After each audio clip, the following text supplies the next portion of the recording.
Hey y'all, it's me again, Joey. Well, ready to let them loose? Yep, that's it. Let's see if they make us run. Oh, Probably so.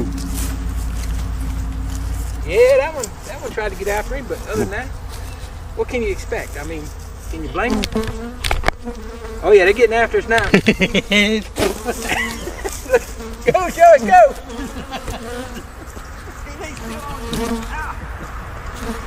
Hey man! Hey, man, buddy. I'm gonna get in the truck. You gotta go back and get your camera.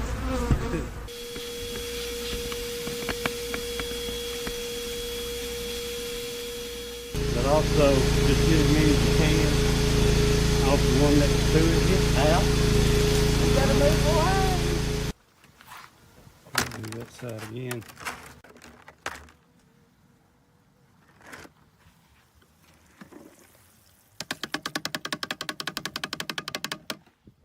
Y'all ready? Let's get started. Well, good evening, everybody. Happy Saturday. Hope everybody over in the chat's doing good. How you, Mr. JW? Oh, it's almost perfect. Almost perfect. Having more fun I've ever had. Yeah. Looks like we got a little crowd in here now. Yeah. 38. I'm just going to say hey to everybody instead of trying to text everybody because Sure. I'm going to get lost. Same way here. How y'all doing this evening? Good to see you, Mr. Russell. Enjoyed visiting with you again. I'll tell you again. Southern Russell. Nice young man. Mm. Yeah, he is. I have the link pinned to the top if anybody is wanting to come in and chat with us, howdy with us, tell us some stories, beekeeping stories, or whatever you got. We welcome anybody. Almost any subject. Yeah. Have trouble this time of year finding stuff to talk about. You know, just strictly bees. So we talk about the weather, our girlfriends, and the whole bit. See what Lisa asking you or saying.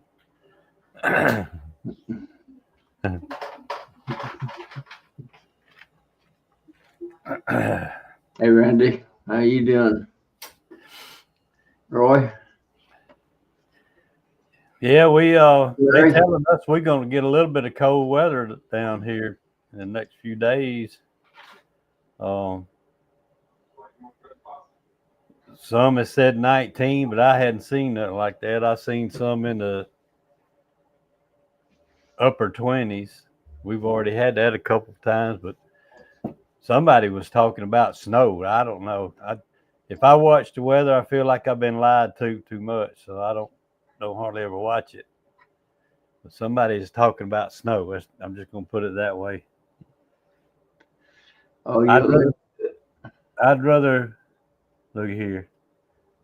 I'd rather deal with snow as much as I hate it down here in the South. I'd rather deal with it than I would freezing rain because I've lived through both of them. Yeah, that's true. It don't come much worse than freezing rain. If you get a bunch of ice, you got yourself a mess. Yeah. It'll tear a lot of stuff up. We say they're sleeping beauty. Look at his eyes. He's been sleeping all day. No, but I just woke up from a nap not more than an hour ago. Woke up from a nap. Well, you know, Tom, I was going to ask you. I wasn't going to ask Mr. JW because I figured he wouldn't tell me the truth. But when y'all were flying back, he must have made you just jump out of the plane. I don't think he had time to land in Missouri and then. That's right. Up again. Well, and you know what? You know, he would have done that too. He'd have kicked me out and then threw the parachute out and said, "You better figure it out," and then kept going. Here I am, though. Yeah. I made it. We made it. Yeah. I didn't quite make her all in home with all one script, Thomas. I got over to Carlisle and there was a state trooper sitting in a church parking lot right there at the edge of town. I seen him sit there, and I was wanting to doze pretty badly, so I pulled in there and stopped. I told him who I was and asked him if it'd be all right. And he said, "Yeah." He says, "I'll be your personal bodyguard." He sat there and he said, "I'm doing some paperwork. He said, just pull here beside me or in behind me," and I did. And I dozed off for a few minutes, and when I woke up, he was gone. I fired her back up and come on across. So, well, you must not have slept for very long. I didn't. Probably 15, 20 minutes, maybe at the most. I don't know just how long. I didn't even look at but I don't even I don't know what time it was when I launched you out. What, 4:30, 5 o'clock? I think it was about 4:45. I think. Yeah. I believe that's what time I actually pulled in and jumped out, if I'm not mistaken. That's snow, huh, Lee? 5 inches of snow.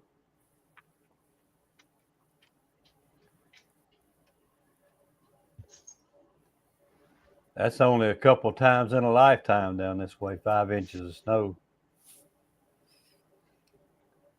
I've seen that maybe twice.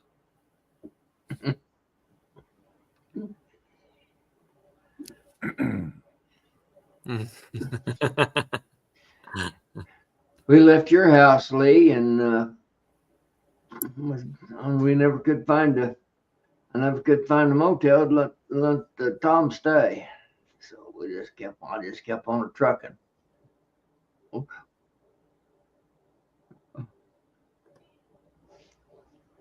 I'm missing some of these chats. I just told Joey, Tom, 1,816 mile.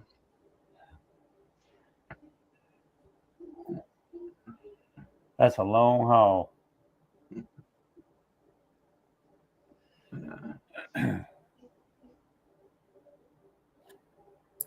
I kind of feel like we lived in that truck for a minute. Hey guys, I'll be right back. All right.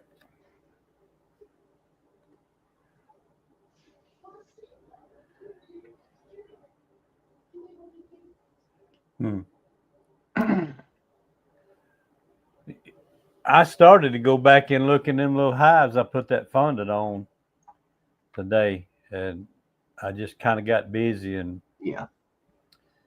never did make it back down there.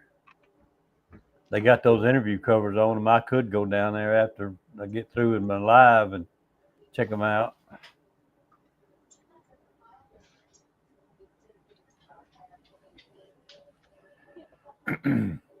We didn't. I didn't even go to Bee Yard today. I was walking around here. I didn't even go out to the yards. I figured there wasn't I could do for them anyway. It was about free. It was about 35, 37, maybe 40 here this afternoon with the school down 29, I guess now, 27, 29. Ironically, last night or yesterday when we left Lee's house till we got up into Tennessee, all further north we came, the warmer it got. And then we got up to about the middle of Tennessee, up there about around Memphis or so forth, and it started slowly dropping back down going back down the other way. So. DC, it's dark here now. That's the beauty of those interview covers. You can pull that lid off, shine the flashlight down in there, and see what they're doing.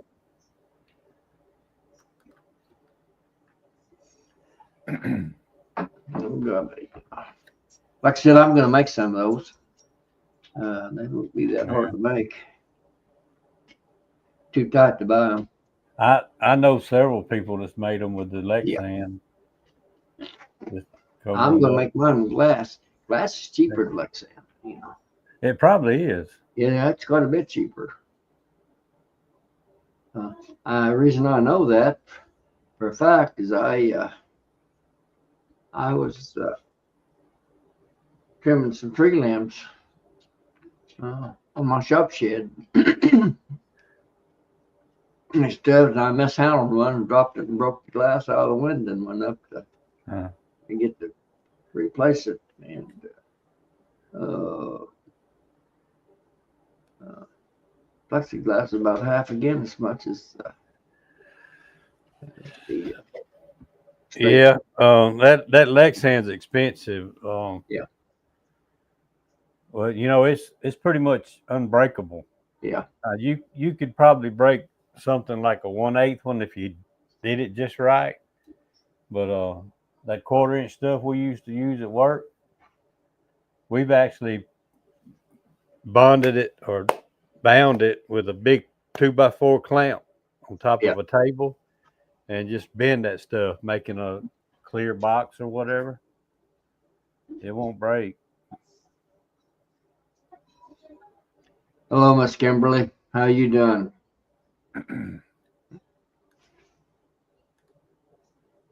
Brad, how you doing? We thought about trying to look you up, but I couldn't find any motel that let Tom stay in that was down your way. Come back through there. Lee told us the general area where you was, and but neither one of us had phone number or information for you where we get your address. So we just kept it trucking on north. I had it. Well, I never thought about that, Yeah. honestly. There's another buddy. Good calling. Howdy. How are Hey, you? good. I'm gonna try this out. I don't know if it'll work. I'm inside the cabin. It's too dang cold to sit out front where I have some reception. Are you loud and clear right now? Yeah, I got 2 bars. Amazingly, I don't know if I've ever had that in here. Maybe it's the cold air coming in. You been in the beehives, huh? Yeah, I've been. I two of my out yards. I expanded them a little bit. I went and bought some cattle panels, and they're 16 by 16 now. But I went and bought 2 16-foot cattle panels and made them 16 by 32. And then I went ahead and did an OA treatment on them too while I was out there. And they're all alive except the only one I had that killed out. I don't know if is Brian from Flower Street in the chat. The only one that died is the one that he inspected when he was here. Uh-oh. No, I don't. I haven't seen seen him him yet. yet. I haven't seen him. It was a one of those. It was a late swarm that moved into a swarm trap that was sitting out on my front table. But I may have been gone the last time I was out here. I was doing my OA treatments and I realized, oh shoot, I forgot about those. Because they're just sitting there on that table and I just don't even realize they're there. They may have been gone the last time I was out here a month ago, but they were definitely gone this time. It was not. There was like one dead bee in there, and that was it. They all just left. Huh. And I guess they could have died out and flew off one at a time. I don't know. They were real small. Yeah. Unlikely beekeeper. Yeah, that's behind me there. That's some of my drawn comb. I keep it in the cabin. I was talking about on Charlie's live. I said I keep that pear moth on top of it, and everybody was saying, "Oh, don't want to sleep. You don't want to have that in your house." And I was like, "Well, it's in my cabin. I'm not a moth. I'm okay." Yeah. Everything else looking good, huh? Yeah, it's I think we're gonna get tested this week. It's gonna be cold for about 5 days. I think everyone is. I'm showing. They're giving a cold weather advisory up there. It's supposed to be down close to the 0 for 2 or 3 days this week. Yeah, we're not gonna have anything like that. I think our lows are still gonna just be, maybe the upper teens, low 20s for a few days, and then. But it's never. I don't think we're gonna have anything worse than that. They're giving. But it's gonna be extended though. So. I'm giving 2 above here for tomorrow night. Yeah. 4 for Monday and 2 for Tuesday, and then it's supposed to gradually warm back up again. This has felt like a Monday all day to me for whatever reason. All day. DC's asking if any of y'all run Carnelian. My I got no corny idea. what's called. I don't know what I got. I just got mongrels. Yeah, I've got some carnies. Well, tell me this. When the bee inspector was here, the few queens that we saw, almost all of them, they looked like they were twins or quadruplets or whatever you want to call them. But they all had a black thorax and a kind of a tiger striped abdomen. You know, from dark to nothing approaching what you think with an Italian queen. Yeah. Well, those are But I don't know what. African American bees. So. Okay, that's fine with me. But yeah, they all looked about like that. And I don't know. When people talk about races of bee, I got no idea what they're talking about. Yeah. Did you Look say at that. your inspector came? Somebody was asking if your inspector had come yet. You guys see that right there? Yeah. Yeah. One came in with me. One decided she didn't want to be out in the cold, I guess. Mm-hmm. No blame her. Say, Philip, did you say your inspector came? Yeah, he did. Okay. Somebody had asked that. I thought I heard you say they did.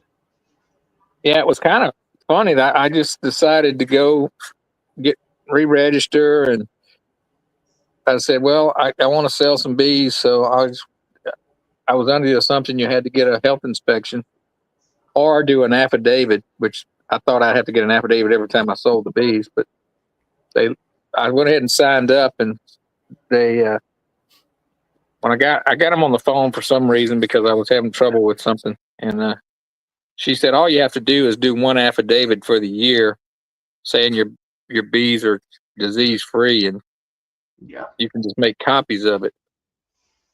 It does have to be notarized.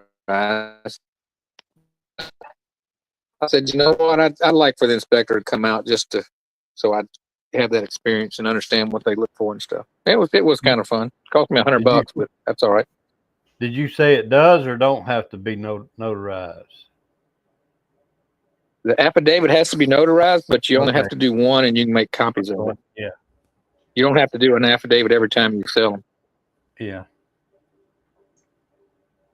Doug, That'd be a lot of But paperwork, I'll have wouldn't the official. Yeah.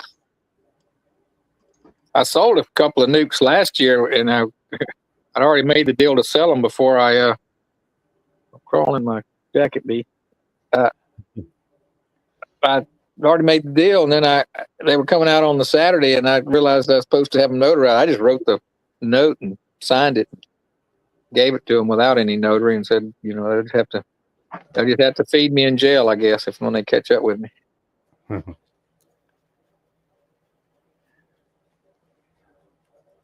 Yeah, that bee's already stung somebody, probably me. Well, from I'm just going to give a short answer here. As far as selling to somebody else in Louisiana, we don't have to be inspected. Now, if I wanted to take bees across the state line, now, if I got it right, it depends on what state you're going in. You have to be inspected. But don't hold me to that part. But yeah, I don't know. You have to have a special registration or permit to take bees out of state here. It's called an interstate permit. They used to say just a few years ago they said if you had to have a intrastate if you move bees from county to county, but they waived that. Now they don't have that anymore. As far as I know, there's none of that here.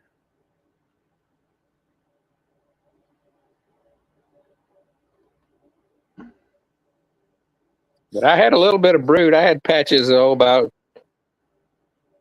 baseball to softball size. A little bit of brood. I had patches about. What's that? That was me. That was the echo of you on my phone. Sorry, I turned it down. Nothing like hearing an echo. Shut that guy up. That's right. He's gonna have a backup. If that phone's not on and he ain't pushing buttons. He's hooked. He's worse than my kids, grandkids. What do you expect the guy to do sitting in the seat for 1,800 miles? Stare at that guy? I don't think so. Hey, did you have earbuds or anything, Tom? No, what I should have done is as he was talking, I could have put an earbud on this side and just every once in a while be like, yep. I enlightened his world for him, Philip. Did you? Is he training? He's got his continuing education taken care of. Yeah, I got him smartened up. I can tell you that. Did you teach him how to? I told him, tell me the secret to life. That lasted all of about a minute. The rest of the car ride was silent all the way through 1,800 miles. I thought he taught you how to be a cattle baron. Well, he might have taught me a few things, that's for sure. We talked about that a little bit for sure. He don't know crap about breeding a cow. I had to tell him all about it. Show him how. Show me how. I don't think there was any show and tell, but yeah, there was. I don't think you'll ever make a cattle breeder, Philip. He didn't act like he wanted to kiss him. Yeah, you just have to get a taller stump. He's a little bit of a kind of a wussy city type guy. He don't have much grit. He's kind of like my dog. I heard.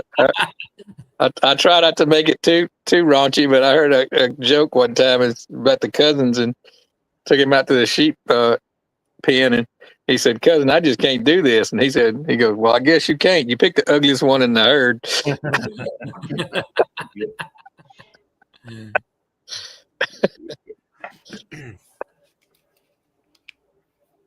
It was a good trip, though.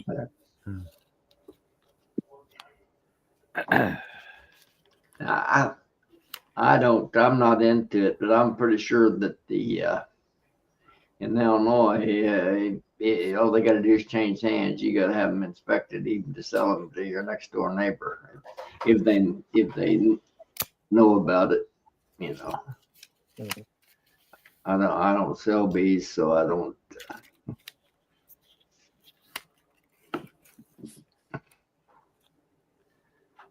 That's my understanding. In Illinois,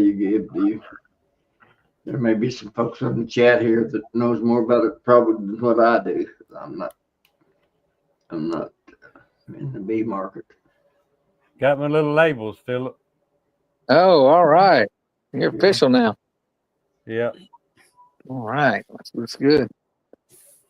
Hey, Joey, I showed Melissa that top label, and I told her, I said, hey, I really showed that top label again.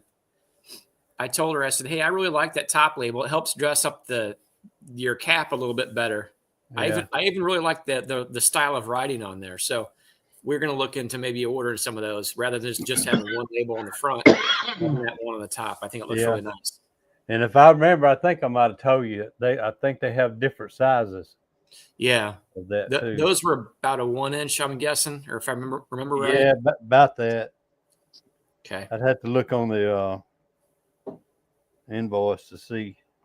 Yeah, well, you showed me that where you got them from that Blue Sky. So yeah, we may go ahead and order. I don't even know. If you order 1,000 or whatever that.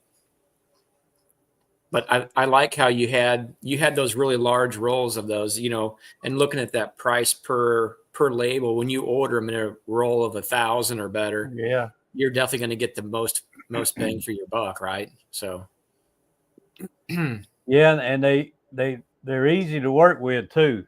When you peel them off the roll, oh yeah, they don't crinkle up. They're pretty rigid. Yeah. So they're a quality label then. Yeah. If they jump by my place, DC, I shoot them. You don't have to worry about them. Get out of the way.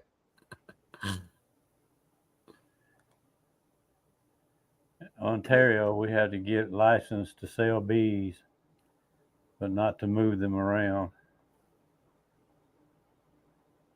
I don't really see an issue with that. Missouri doesn't have many laws when it comes to that, which I kind of like, but I don't have any issue with, having some accountability in areas too, particularly selling bees. I don't think Missouri's got any laws. That call them bank robbers. Come from Missouri, Jesse James, and They did, didn't they? those, James gang and all that. Kind of a lawless state. I was reading something and it jumped. I can't find it again.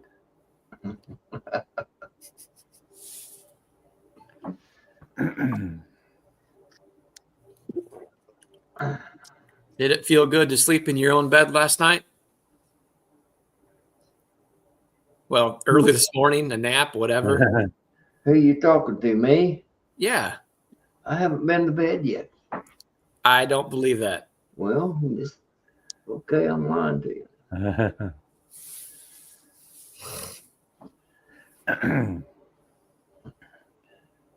I had my 24-hour stretch over here when I stopped and visited with the law enforcement officer. Hey, Grayson. I seen Grayson did a little live this afternoon. We missed it, but Oh, did? yeah, I seen it pop up on my phone. Well, that's 2 lives I missed today then. Who's Tim. this? Tim and Hannah did one. Oh, they did? Oh, I didn't even see that one pop up. From the Gulf of America. Oh. I did that coffee did fire me up, man. I was ready to do the cowbusha boogie on the bar, but we couldn't find any bars that was like calm in. Hey, Lee, he's actually not lying about that. He was pretty pepped up by it. I said, what did Lee put in that coffee? He said, I don't know.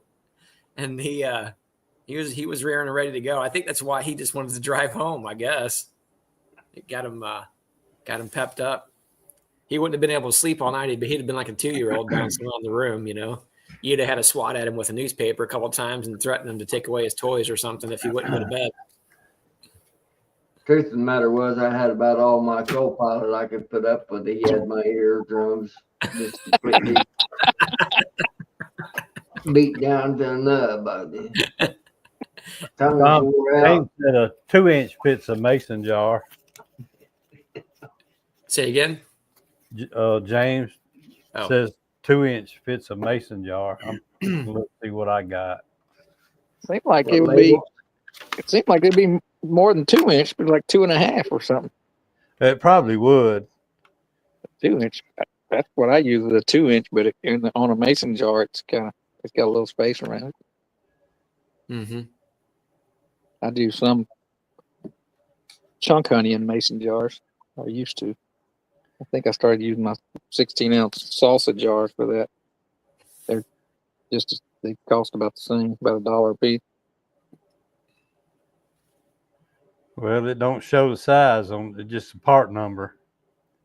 Oh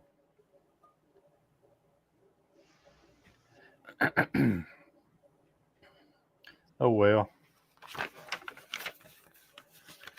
I could have got it a little bigger, but I was just playing it safe.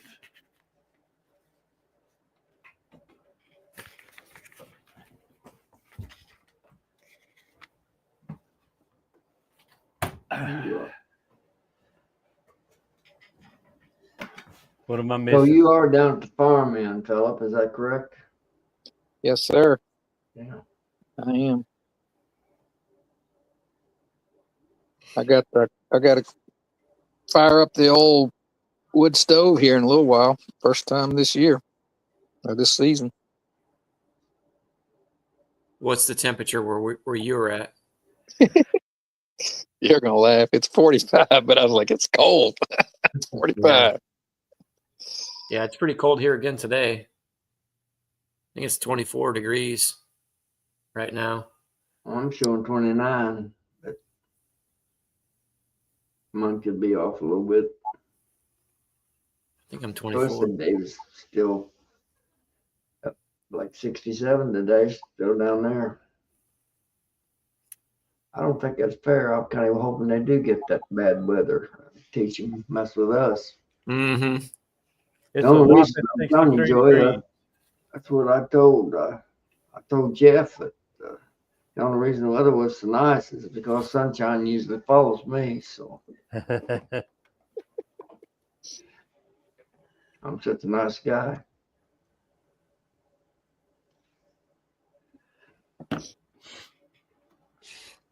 Dodd says 22 out there west of you, so that cold weather's coming this way. Mm-hmm. Well, and actually, he's further south than I am. He's west, but he's further south than I am. So, I was telling Joey when we come home there last night or headed north, further north, we got up to about Memphis. As the further north we went, the warmer it was. And then Mhm. when we got to Memphis, it kind of started dropping off the other way. yeah. Hey, Chris. Yeah, on a few of my really light colonies. I put on some sugar syrup today. I hope they can hang in long enough till it warms up to where they can drink some of it. Somebody What are the asked you how many hives you went in, Philip. For the inspection, we went in How many did you look at? probably like 2/3 of 20. What would that be? About 14 or so. Sounds good to me. Way more than I expected him to look in. He just kept returning and grabbing another lid and pulling it off. So I was there helping him with the frames and smoking them, and we'd go in. He'd try to find brood and look at it real close. Who was helping you do that? That was the state bee inspector. It was I guess he's not the state bee inspector. The official one is a woman, but he said he lives in my county here. So I guess they got employees all around the state, that they send out. Is that pretty common for those guys to do inspections this time of year? And would that also be mainly for guys who are going to California? I should have asked him that, but I didn't. I figure the time of year was why they got to it so fast. I only asked for it like early in the week, and they were already saying they could do it. Oh, I just figure it was kind of early, but maybe I'm wrong. It's warmer where you're at, but not that warm, right? It was 63 that day, I think. 60 to 63. Yeah, it wasn't bad. Okay. A little bit windy.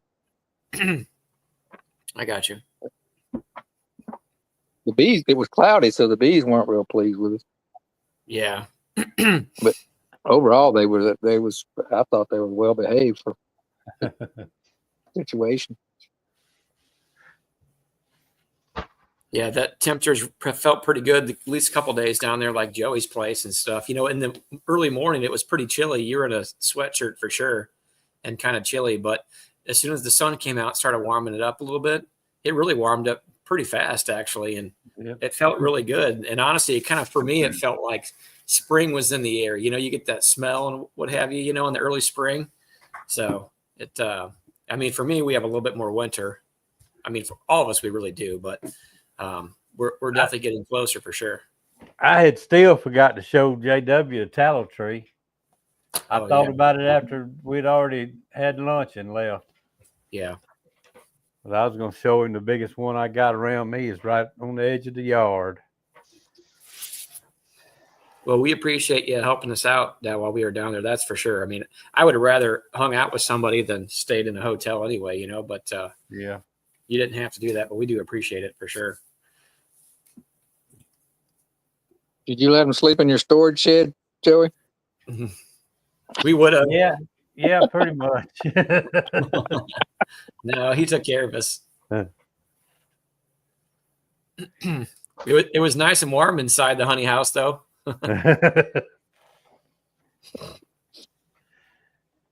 Yeah, I keep my camper stays online 24/7 all year. That's kind of extension to my house. They stayed in it. It's your dog house, I think. Huh. Well, this is now right here in the Yeah, honey I'm thinking about getting one for Tom. house. Oh, you are. Not that nice. Not that Oh. nice though. That one was pretty nice. Not that nice. I was gonna say I've got that was pretty nice. I got a pop up. I'll sell you cheap, Melissa. No, I'm not doing that. I've been in pop-ups before. They're fine for a weekend, but yeah, Vincent, my I'm small time. I got a little magic shelf mixer. yeah, but his creamed honey's good. I do about nine Yeah. jars at a time, 8-ounce jars. Are you sick of him yet, Sheriff? not yet. Not just yet. Give it. He's, we kind of just laid around today. He wasn't really active. Yeah. He was tired. Give me a day or two, and I'll be ready to Ship him off again. send him. Yeah, ship him off again. Send him on another road trip. Let's try this. Yeah. Look I at will this. say this, I can now be more sympathetic to Ah, you. some of that raw honey there. I got some of that. Not here with me though. He even has himself a back label, a nutrition label. Yeah. But his creamed honey, nice and light, and then the texture was really nice. Yeah, that's about as smooth as I've had. I didn't even let Melissa try it yet. I'll try some. Although You use the that peanut Jimmy- butter honey that Carl did's pretty smooth too. It is. It's good too. Joey, It's you really use the tasty. same seed that I use, don't you? You saying what? The same seed. Didn't we talk about that? Use the seed from Cox Honey Farm. I got mine from Greg Don. Mm. He's on the chats here all the time. He's from. Who was I talking to? Somebody else got from Cox. I thought it was you. The first time I made it a few years ago, I got it from Jeff Thomas. This comes on here, the one with the spoons, honey spoons. Yep. Mm. I couldn't find the market for it, so I just kind of got away from it.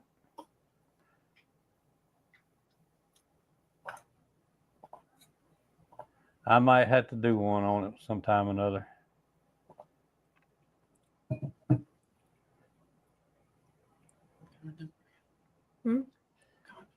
Mm-hmm. I didn't even test any of that batch I gave y'all.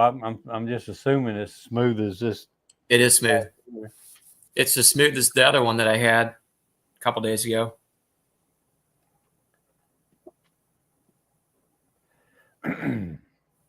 DC, you must have a bunch of blackberries around your area, because that's one of the few honeys to me. I'm not a big honey fan, believe it or not, but you could taste it. I could actually taste the blackberry forage influence of it. Oh, he's got a It's ton very of them. distinct, come out quite strongly. So He's that got must- a ton of blackberries. He has to beat them back. They take over if they did. I've got a lot of blackberries in my area, but I can't say that that's my sole source of forage by any means. We have a lot of dewberry, but I think it's like a buildup. It's so early that they don't put any of that in honey seekers. I think they're filling up their stores with that. Those lids I've got, Mike, is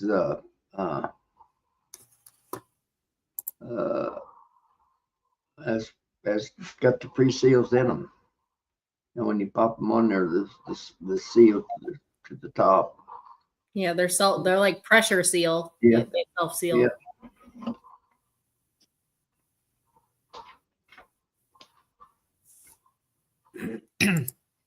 I think yesterday when we were in that little bitty live with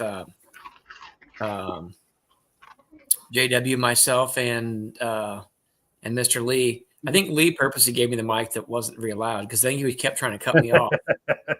That or he gave JW a kill switch or something. I'm not sure how that was working out.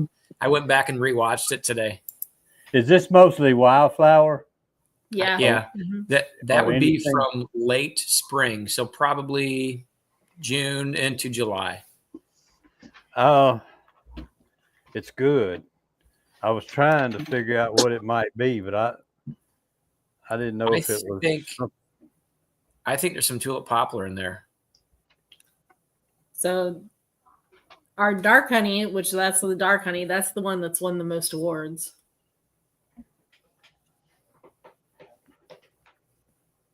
That's good. Bees made it. We just stole it. I know, right? But I'll take the credit. It's got a little bit. You ought to take a little of it to Bob Benny and let him taste it and see what he thinks. Mm-hmm. Yeah. It's real close to that sourwood You think so? to me. Okay. Now, I don't eat enough sourwood to know, but it tastes like it's got some in it. Y'all don't have sourwood around you, do you? No, not that I'm aware of. I don't think our elevation is high enough for sourwood.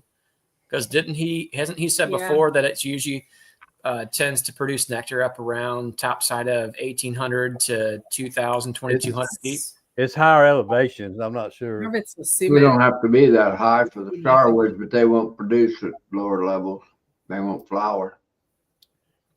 There's some around me here. It reminds me of a sucker. You know, that's what sourwood does. It kind of reminds me of those suckers we used to get. Mm-hmm. It has some pretty good flavor on the backside, I think. Lamar Joy's maples are starting to bud a little bit. I can verify it. I've seen them with my own eyes. They're You can't say. those guys down there is Mr. Ed Dirt at the Abbey. He's got several blooms on the red maples down there also. No. I saw some henbit trying to bloom back into my house. Really? Mm-hmm. We usually see that in pretty early March. So I think possibly you could have even seen it at the very tail end of February, actually, depending on how common it is. They're close. It's not exactly like that, but it tastes like it has some of this in it. The sourwood. Yeah. So we don't have any of that sourwood. Yeah, there's Tupelo. We have we have his Tupelo and blueberry. I don't like the blueberry at all. But I will say, you all probably see him come on here. Sweet Harlan. Sweet Harlan, Jamie and Brandy with Sweet Harlan. They're kind of at the edge of the mountains, I think, in Kentucky. Randy, I got some starwood from Randy at the Nobby. Yeah, I did too. I did too. It's here somewhere. Is Randy sourwood? Yeah, that's what he said it was. Okay. I mean, it's pretty good. Yeah, we have a bottle of that. It was really good. Got a label on the back of it. It says starwood on it. Oh. Mine did. Yeah, right there. Okay. Oh, yeah, it does, doesn't it? I'd say another person who I really actually enjoyed that I got a bottle from, Phil from 33 Mile. I liked his. His was really good. Well, his isn't sour. You're talking Oh, about. I It know. was black locust, right? Yeah, I think. Isn't that what he said it was? Maybe I so. think that's what he said it was. And then there was one other person too that handed me some I thought was really tasty. Clays. Clay Bunner. I think so. Clay Bunner. It was really light. I tend to like the lighter honeys myself. I know everybody's taste is a little different, but I gravitate toward the lighter ones. When they're really, really dark, the tastes are really strong, and I don't prefer that as much. I didn't know sourwood trees were invasive. Mm-hmm.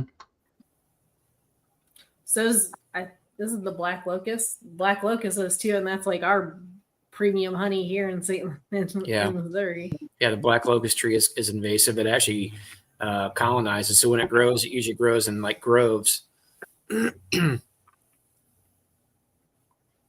Ugly tree, but it produces a really good nectar. Autumn olive. Oh, let's see. I've got that right here somewhere. Is an autumn olive an invasive too? All the invasive make the best honey apparently. We have a lot of autumn olive here too, and it's invasive. ECP, Chris. Oh, that's this one. So what about this one? Let's see. I'd show that honey that everybody gave to me, but I got it all sold already. Two different colors. Yeah. What is what? The label part of it's not showing up when you hold it up there. It's your green screen's messing it up when you hold it close. See how it's actually wiping it out? Yeah. That's hilarious. But you see the colors? Yeah. The difference in them? Nothing was loaded. Light is autumn olive. Mm-hmm. It will be very light, or mine is. I've got a lot of autumn olive here. And bush honeysuckle also. The bees don't work the bush honeysuckle near like they do the. It all looks about the same, but the blooms on the bush honeysuckle, they don't. I guess they can't get to it because they don't work the bush honeysuckle like they do the autumn olive. Yeah, I don't think their proboscis is long enough. Yeah, I don't know.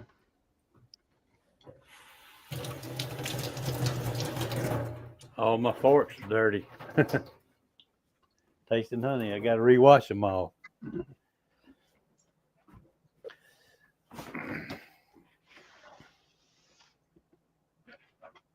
People ask me what my honey is. I said it's honeybee honey.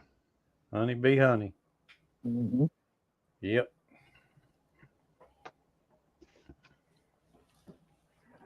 I don't follow my bees around and see where it comes from. That's good too. We have a bunch of honey locusts around here. I don't know if that influences it or not. Mm-hmm. I did see the bees working it one time.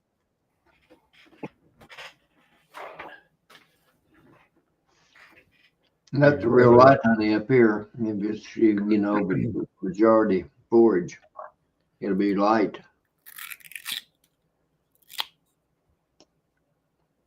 Yeah, well, my honey from the farm is lighter than the Capel.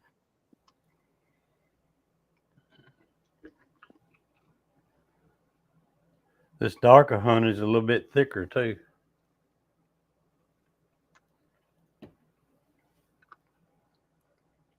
And they taste totally different. I mean, they're not even close. Cool. From the same, not the same bee yard, but from the same beekeeper.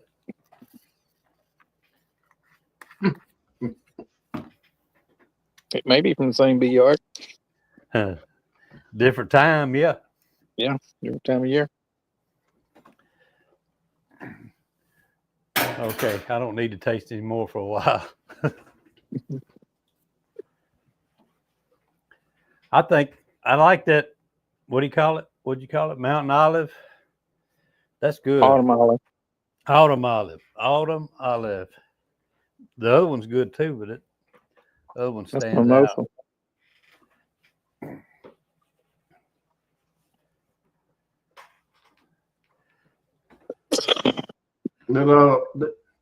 Y'all probably, no, you may not have. You don't have any autumn olive around you, Joey. It's an invasive that come from China. Like everything, I think tallow came from China, Mm-hmm. and I know that. What's that other thing you got down there, Joey? That's Kudzu. no. Kudzu. Kudzu. It's kudzu. I don't know if kudzu ever crossed the Mississippi. It's in it. Oh, you're on the east side of the Mississippi, though, aren't you, Joey? Yeah, You better hope not. they got it. They got it a little north of me in a few places. It kind of seems to kind of hang in there. It makes honey. Yeah, they say it makes a purple honey. Mm. Yeah, I don't notice the mistletoe over in Louisiana and Mississippi like it is over around you either, Philip. You don't notice what? Mistletoe on the Oh. oaks, you know. No, we got a bunch of it. That's It's what I'm all saying. over here. It's all over the hackberries here on my I got farm. some over in in that Georgia area around, but I didn't see it down there around Joey. Or do you have mistletoe around any of those trees, Joey? You know of? Not that I'm aware of. Oh, yeah, we The have. only time I've ever seen it when they hang it up for Christmas. Mhm. You're trying to get some kisses. I see what's going on in your Tom world. said I was just- mistletoe, but Tom said Huh? mistletoe only grows in the North Pole. Mm.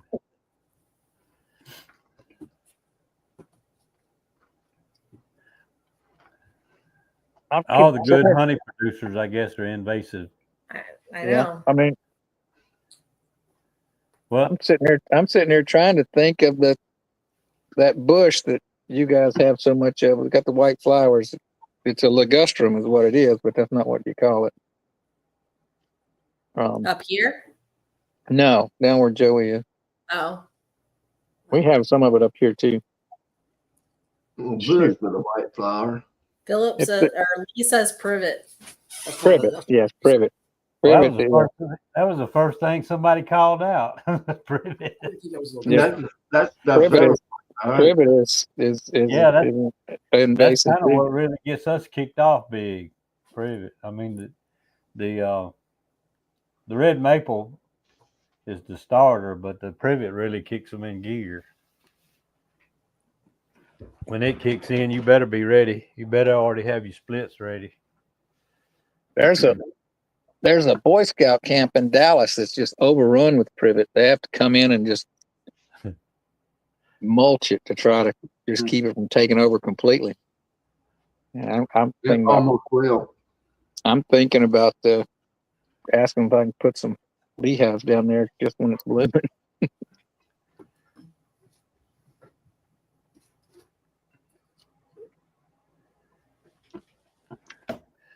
They just about took Larimar, them Bradford pears just about took the southern Illinois and Indiana also. They're everywhere.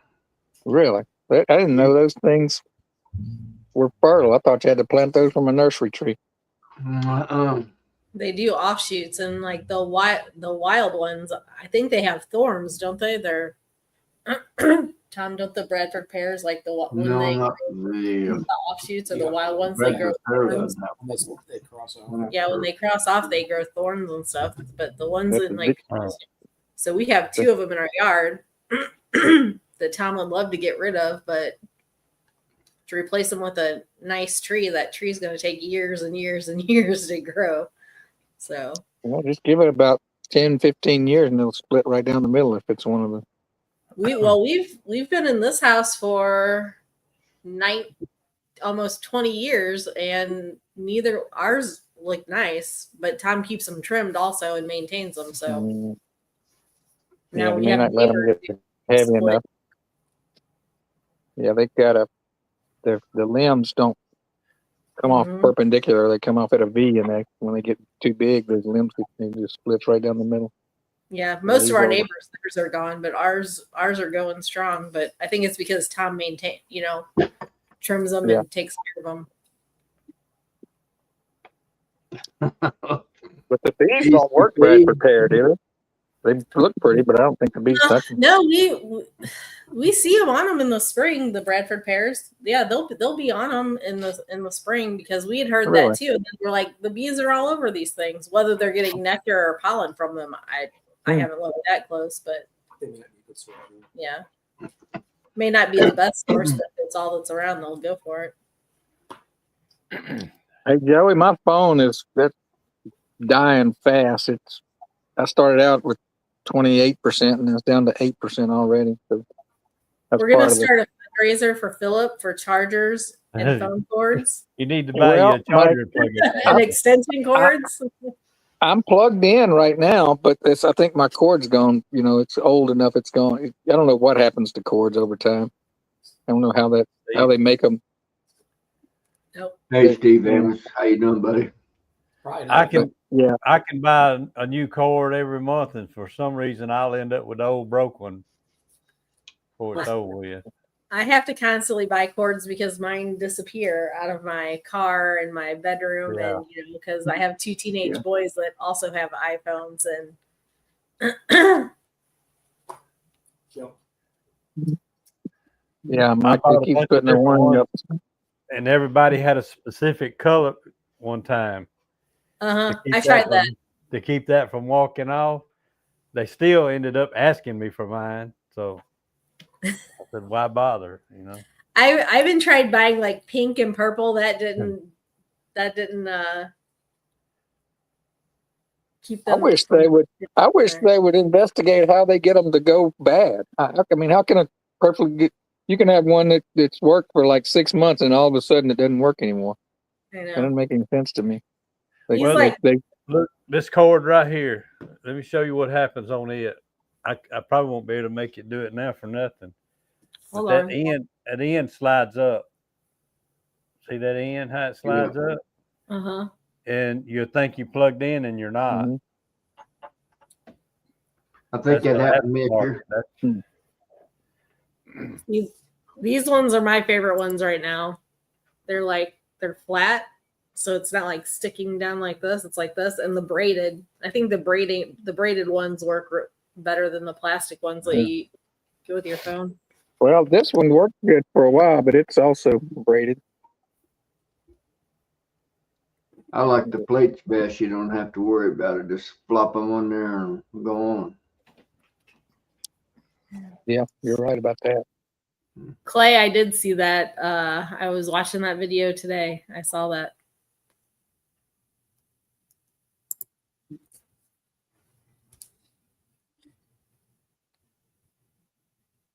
It was in the very beginning, so I got to see it before I fell asleep listening to him.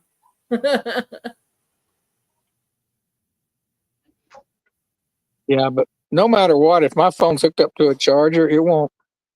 If I'm watching a video or doing something like this, even if it's charging, it slows it down from how fast it goes down, but it'll still go down. Mm-hmm. But this is going really fast because my charger's not working like it should. Sometimes when mine does that, if I turn the brightness on my screen down, that helps the battery not go down as fast, and make sure I don't have any other apps open. Yeah, that would be nice if I knew how to do that.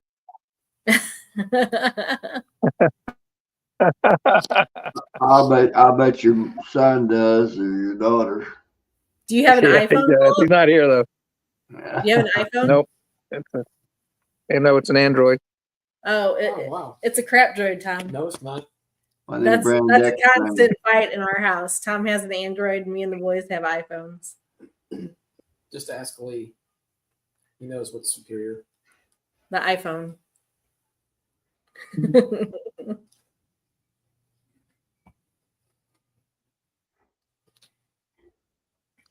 All right. Well, I'm down to 6%, so I can go a little longer for just by listening. So I'm gonna bail out on you, Joey.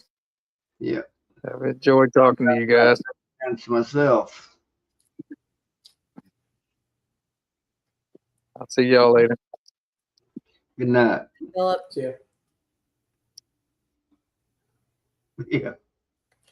Steve Amos, Philip, and Tom are right.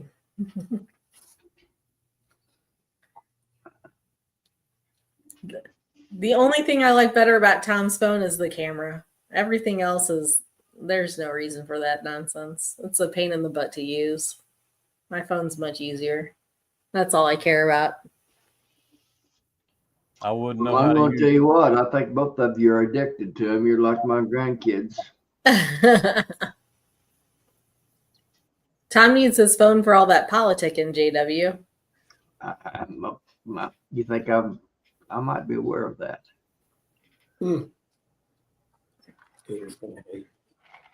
I had to do all of his politicking while he was out of town. Mm-hmm. I heard you politicking for about 2 hours last night. I never heard so much jargon and procrastination going on. I had to listen to all that. I know. Stephen, what are we going to do? No TikTok to take up all of our time that we should be being productive. Go to the reels. Go to the reels. I don't like reels. See what Steve said. You want Or 20 more. I drove 1,816 miles in three days to visit with those fine Southern gentlemen.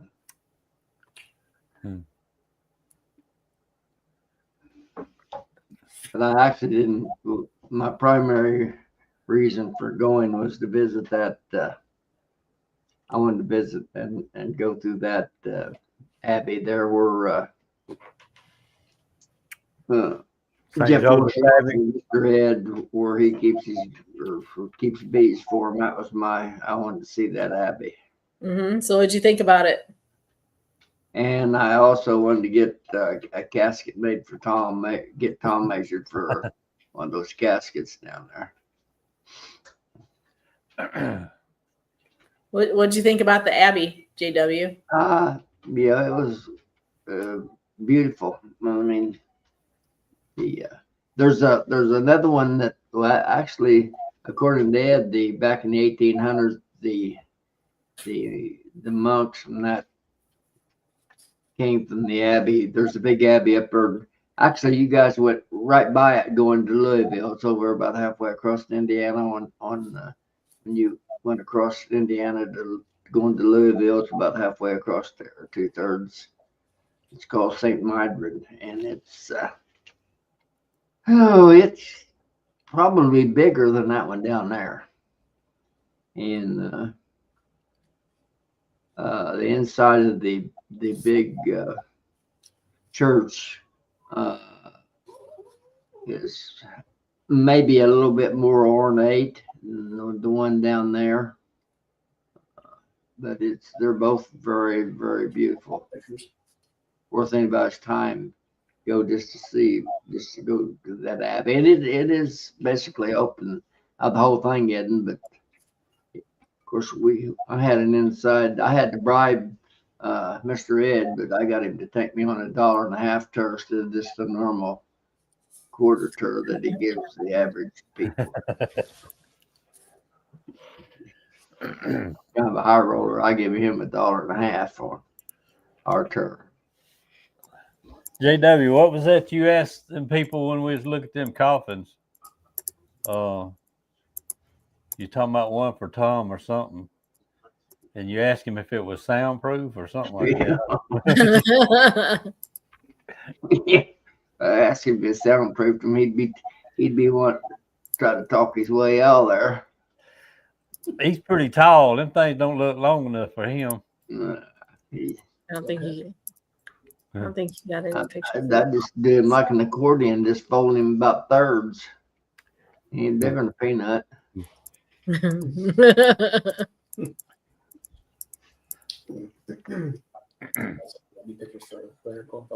I asked them where the rental coffin was, and they said they didn't bring it back yet. Are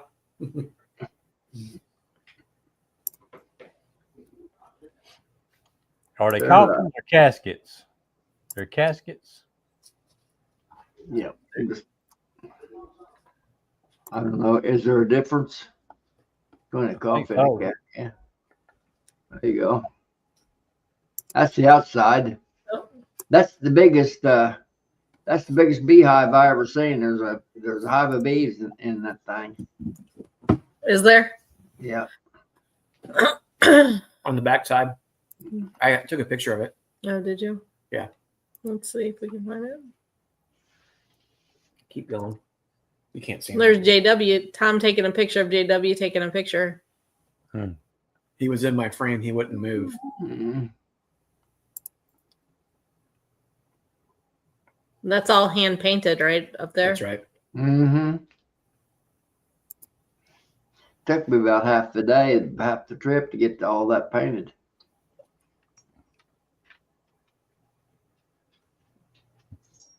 Half the day.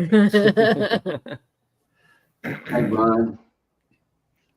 That video does not do that place justice, nor do the pictures.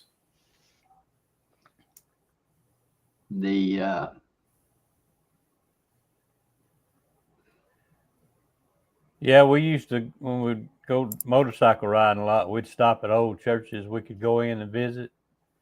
And the pictures just don't capture what you're seeing on some of them old buildings. Yeah. I was kind of afraid to. I was apprehensive about going in there, Joy. Thought maybe the roof might fall in, but hell. Looking again.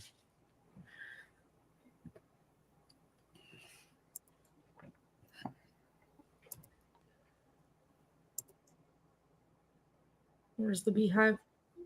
Is there one more? Mm-hmm. Oh no. Mm-hmm. Back up. I guess I missed taking the picture of the beehive. It was kind of It's right below where you're at there. Just right below the by probably 20, 25 feet below the. There's that one on the other side of it. No, if you have to go below the bell tower on that little overhang, the little eave right there. It's really close there, but it's over near the bell tower area. I thought I took a picture. I did not though.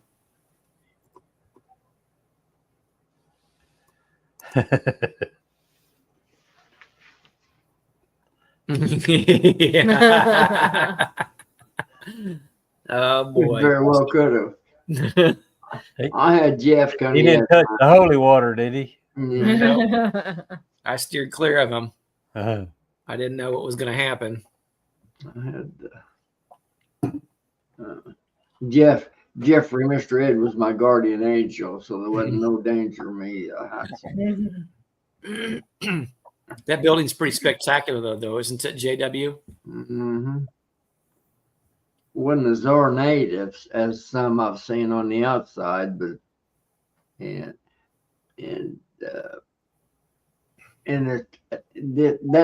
decor on the inside was different. Most of them, a lot of them monastery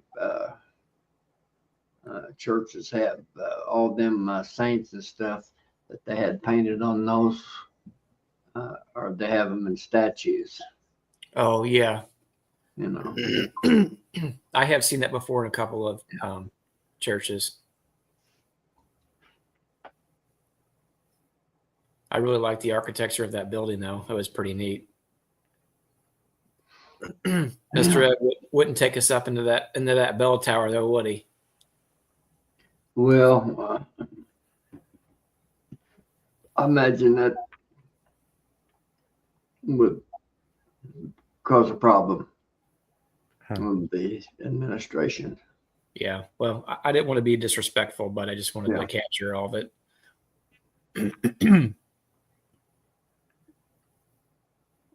That the pipe organs in there, Lord, I'd hate to say what those things is worth.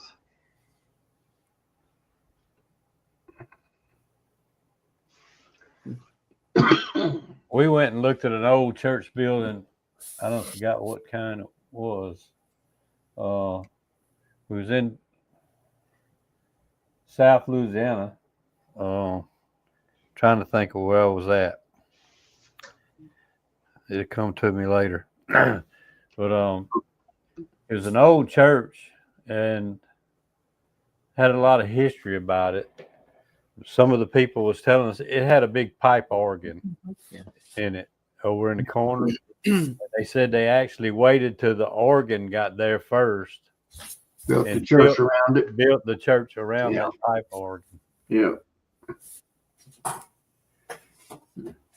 Hey, Matt. Good evening. There he is.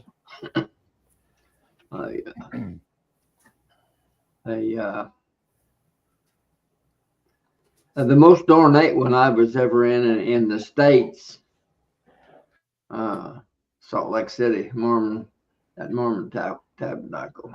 It's out of this world beautiful also.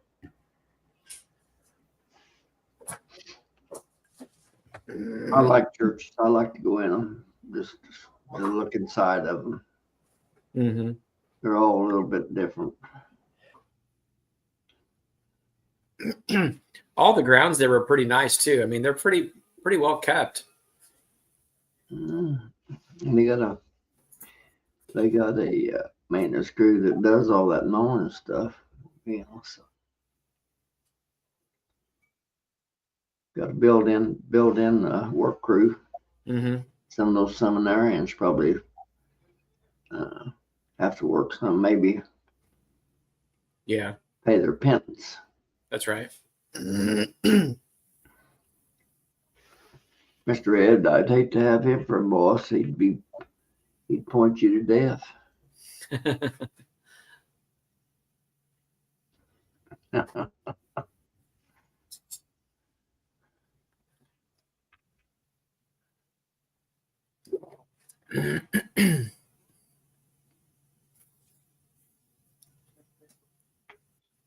So what was your favorite spot on the campus that you got to visit, JW? Was there anything particular that jumped out at you? I like the swimming pool the best. I like that bench over where they had the no trespassing sign. Yeah. I don't think I took a picture of that. I should have, though. You know what? One of the most natural impressive things to me was that huge, big live oak over in the cemetery. I think beautiful. That's pretty. I don't know. Did you get a picture? I didn't take a picture of it. I should have. Of that tree? Yeah. Hey, Melissa, can you pull it back up real quick? Yeah. Here, I'll pull up a picture of that tree. And again, unfortunately, the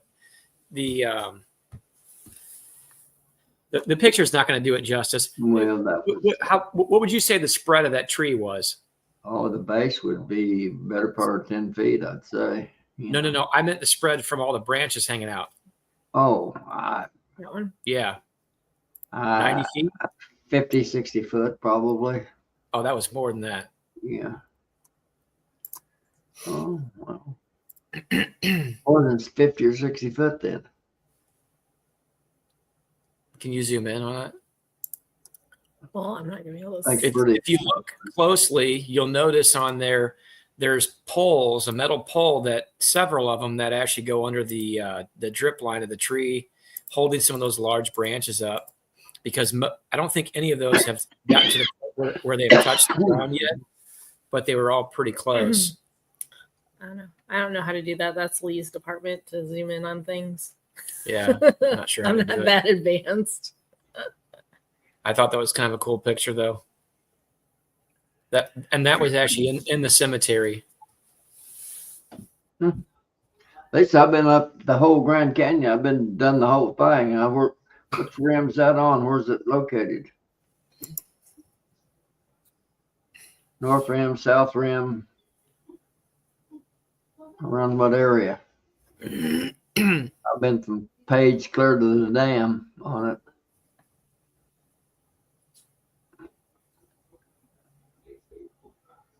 Steve, I might actually use that picture in the honey show next year, maybe. I'm not sure if it's worthy or not. If I know he's going to do that, I would have. Should have had me stand underneath it. Oh, that's right. Yeah. Melissa brought up a point. There's nothing I can't use it in that because if it would have had hives under it or something, then I could. It doesn't have anything to do with bees, so I can't use it.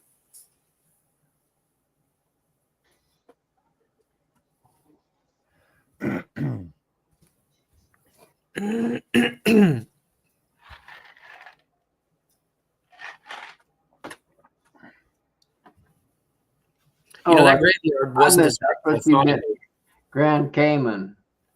At least I thought you meant Grand Canyon out in Arizona. You meant the Grand Cayman Islands. Okay. Yeah. Sorry about that. Misunderstanding. I'm gonna say I never seen any chapel in the around the Grand Canyon. I've been.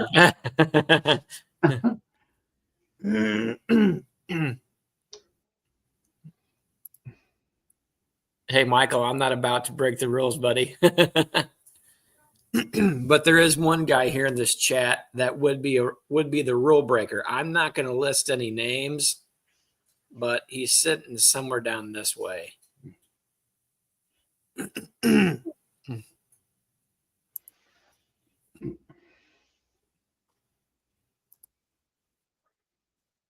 Well, you shouldn't be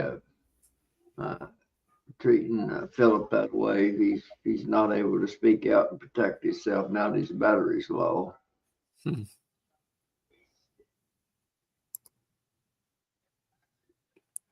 Alicia, he behaved himself pretty well, actually.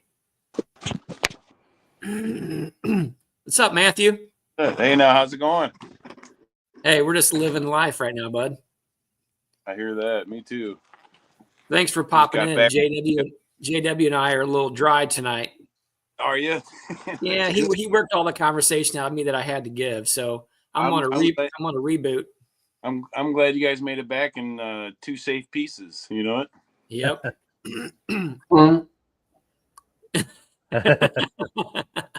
Yeah, he didn't kill me. I'm fine.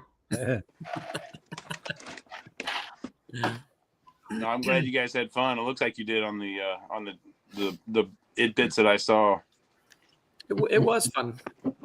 We were living the bachelor life for just a few days. Yeah, we was down there with some pretty fine people, Matt. Them fellas treated us pretty way beyond and above the Call of Duty, I can tell you that. That old whipper, the view in the screen here. Yeah. Oh, Oops. lights went out. Bye. I think Alicia got a hold of him. He must have done something wrong before he came on. Alicia, what did he do wrong? You got a hold of him? Let him up.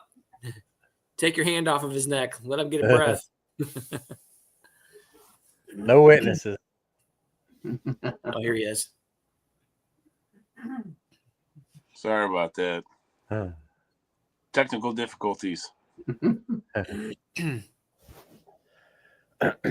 My green screen fell down on me. I had to go.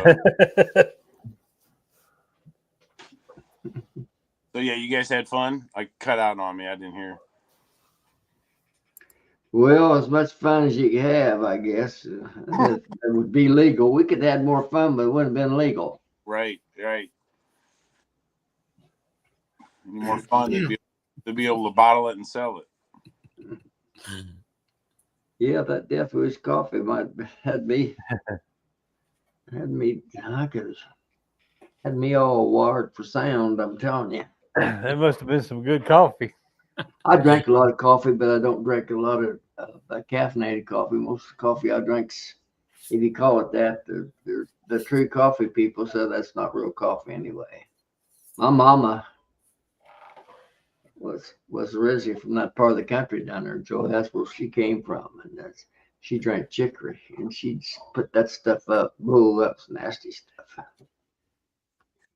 I can't I like coffee. That's one of the reasons I got into beekeeping was to get an unlimited amount of honey for my coffee. So I found a way to get that finally. Well,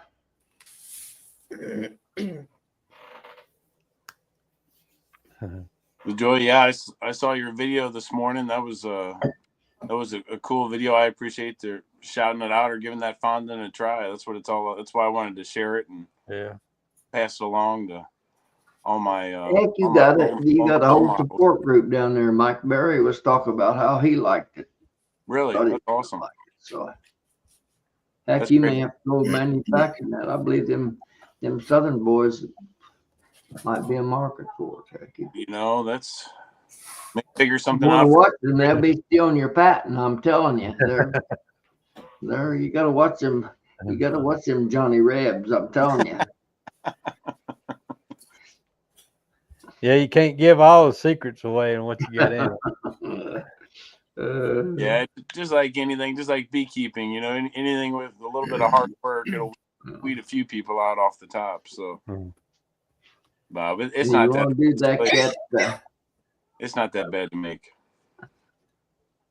If you want to try to replicate that hive alive and puts that seaweed in that stuff, supposedly, why, I can give you some pond moss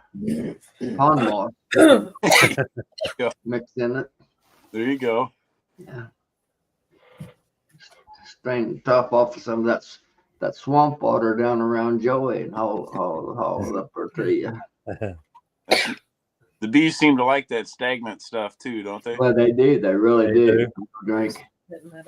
You can put out good water and they'll go drink out of a mud hole. Hive alive. Oh, here he comes. He's just like that stream team bunch. He's trying to.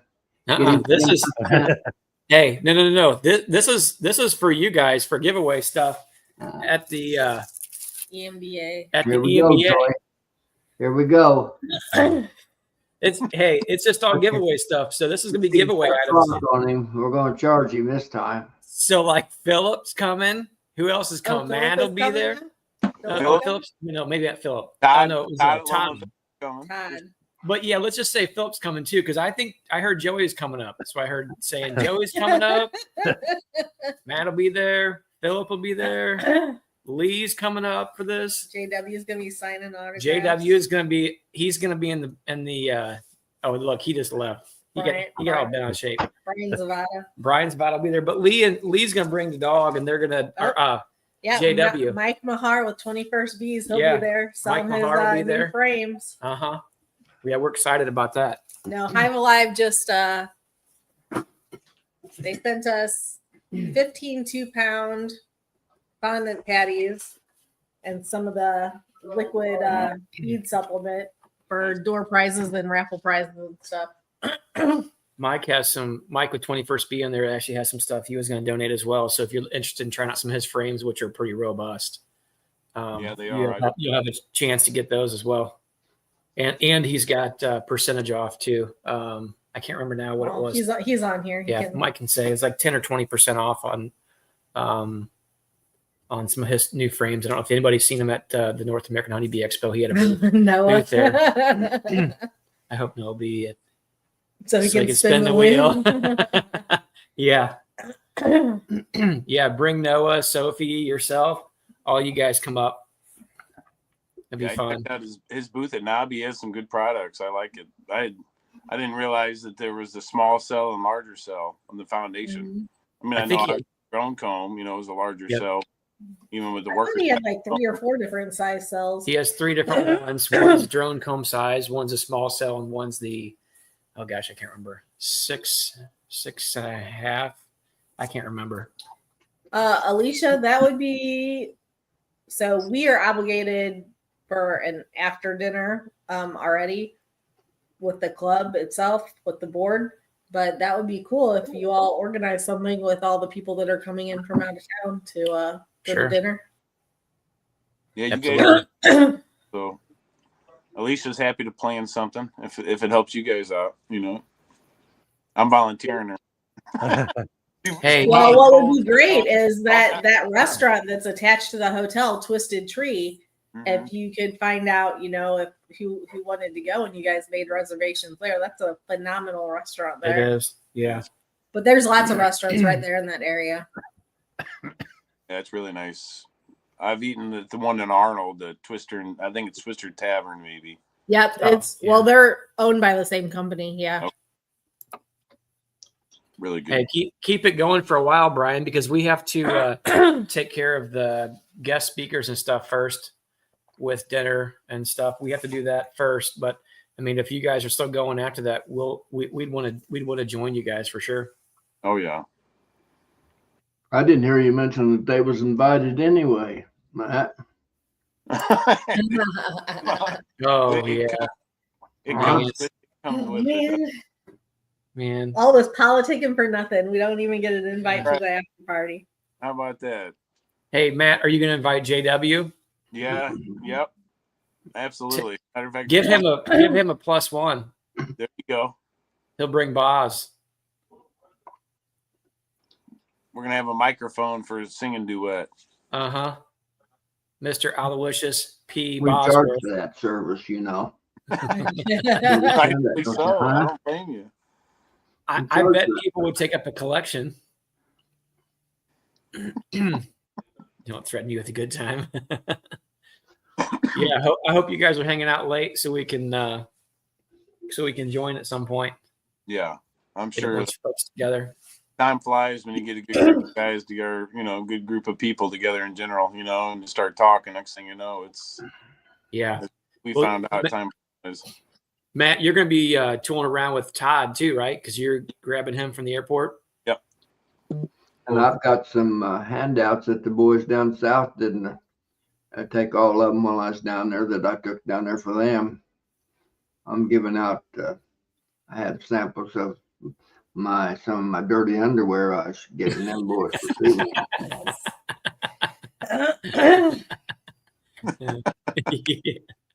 Hey, he's joking, but I'm not too sure that he wouldn't have given some away. Seriously, though.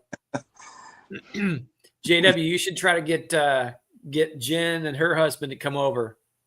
You know that? Wouldn't she be a hoot? Oh yeah. They're in. Told you I'd already tried to get them to come down, and they're on going to be out of town family next cruise. That's right. Yeah, they are. Well, have you guys talked to them since? I have. Didn't talk. Text a couple times back and forth. Yeah, that's awesome. Yeah, they're going to be like on vacation during that time or something like that. Yeah, that's awesome. Yeah, that would have been a good time. They were a hoot that night. What was her husband's name? Brad. I want to say Brad, but I don't think it's right. Brad. I believe. Because she was trying to make the joke about Jennifer Aniston and Brad Pitt. Oh, that's right. Yeah, she made yeah. That's right. Yeah, that's a good group of people. It's amazing the cool people you meet just talking about bees and hanging out. Well, there's a little more to the conversation, that particular conversation there than just talk about bees. Yeah. Yeah, you can say that. Hey, Michael, hopefully you're feeling a lot better, man. I know you've been kicked in the rear end with that illness, so hopefully you're starting to get on the right side of that.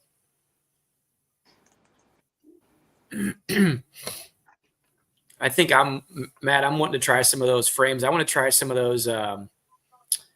He has some cut comb frames. Did you notice those there? No, I didn't see that. Yeah, he has some that were cut comb. He has mediums. Hey, doggone it, I can't remember. Michael, tell me again. I can't remember. Did you have shallows too? I know you had mediums and deeps, and you had the 3 different cell sizes: the 2 worker cell size, and also the drone. And then you also had the cut comb, but I can't recall if you had shallows there as well or not. Maybe you can drop that in the comments there. 21st B. I had a picture of his. I want to try some comb honey just to Yeah, Melissa and I actually right at the peak of the flow and just hammer them, and give it to them and see what they can do.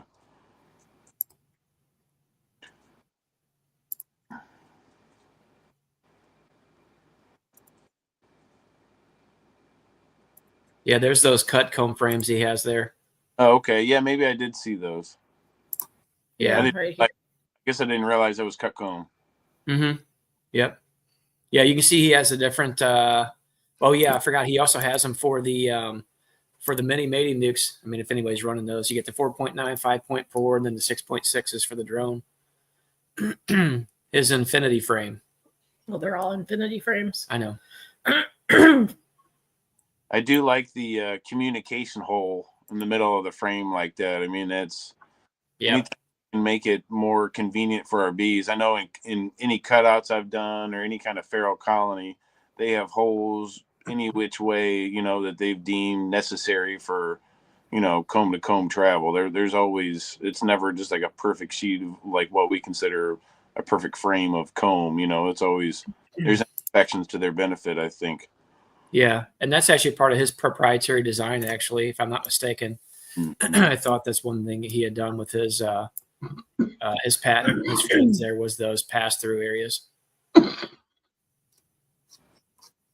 I know the queen sure likes to take those routes anytime you're looking. Yes, she does. Around those, the corners of the acorn frame or what have you. She's. Yep, that's right. Trying to escape. Mm-hmm. Escape the light, right? Right. I don't know about everybody. I'm not quite ready to get back into beekeeping just yet, but I'm sure by the time we start getting some warm weather, I'll be itching to get back out there.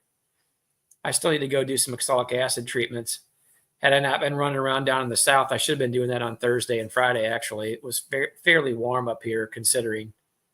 Would have been a good day to do it. We had some pretty solid bee flight on those days. It got well, I guess maybe Wednesday it got high 30s, low 40s, maybe 42. And I went out there and got through half of them. You know, there's 45 in our biggest yard, and I got through half of them just getting an eyeball to see how much they're finding intake warmer fly days. And they definitely slowed down on consumption. Several of the hives, the larger hives, I'm glad I peeked into because they're ready for a refill. But for the majority, especially our Carniolan based genetics, are really frugal. You know, so that's almost redundant for them. But you know, we don't really know how long that cold winter is going to last, and you know, I guess it won't go to waste. I know that it'll get turned into sugar syrup in the springtime if it comes to that. But my hunch is that they're going to consume it before I pull it off. Yeah, Matt, I need to go get all that fondant on my colonies. Actually, what I might do, if I get a chance tomorrow, I might bring that fondant inside, let it warm up just a little bit because I have it in my garage, and then start putting it in those 1 gallon bags, and then so I can get them out there, and I'll probably throw them on some colonies. Nice. Now you can, from what I've found, you can feed that as kind of like if you cut it up into sections, you can feed it just like that. Okay. Bag and break it up almost like a mashed potatoes. And something about that consistency, it goes from like a soft sugar brick to something much more pliable pretty quickly, you know. And I've found that man, they don't leave much of that behind. When they consume it, they pretty much go through that whole bag when they're going to go after it. They don't leave much around. Yeah. And I've done some side-by-side tests. Obviously, I have nothing to sell, but I put them in hives with Hive Alive on one side, and I put it with the fondant on the other. And let's just say they take to the fondant before they really get into that Hive Alive. And I'm not sure if it's the consistency is a little bit more pliable for them, but you know, so far so good with it. So, yep. Glad to hear that other people are enjoying it too. I did. This was just on there. Oh, it was. Oh. Yeah, I heard about that, Chris. Matt, here's a question for you from Brian. Mm-hmm. Can you see it, or do you need me to read it? What piece do you usually put in a 1 gallon bag? I usually use the quart bags, and I'll put in.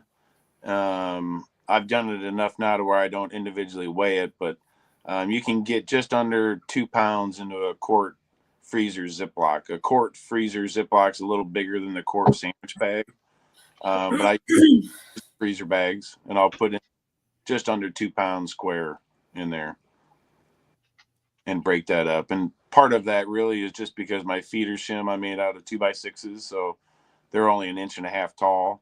And then I have, 3/8 of that is just the base shim on the bottom. So, I try to keep them as thin as a normal Hive Alive patty, or about 1 inch thick or less. With that, after it's smushed in the bag, it'll get down to about 1 inch or so. But in theory, if you didn't want to get back in your hives, you could put as much on as you want in a gallon bag, depending on your feeder shim. That's really what it's dependent on, I feel like.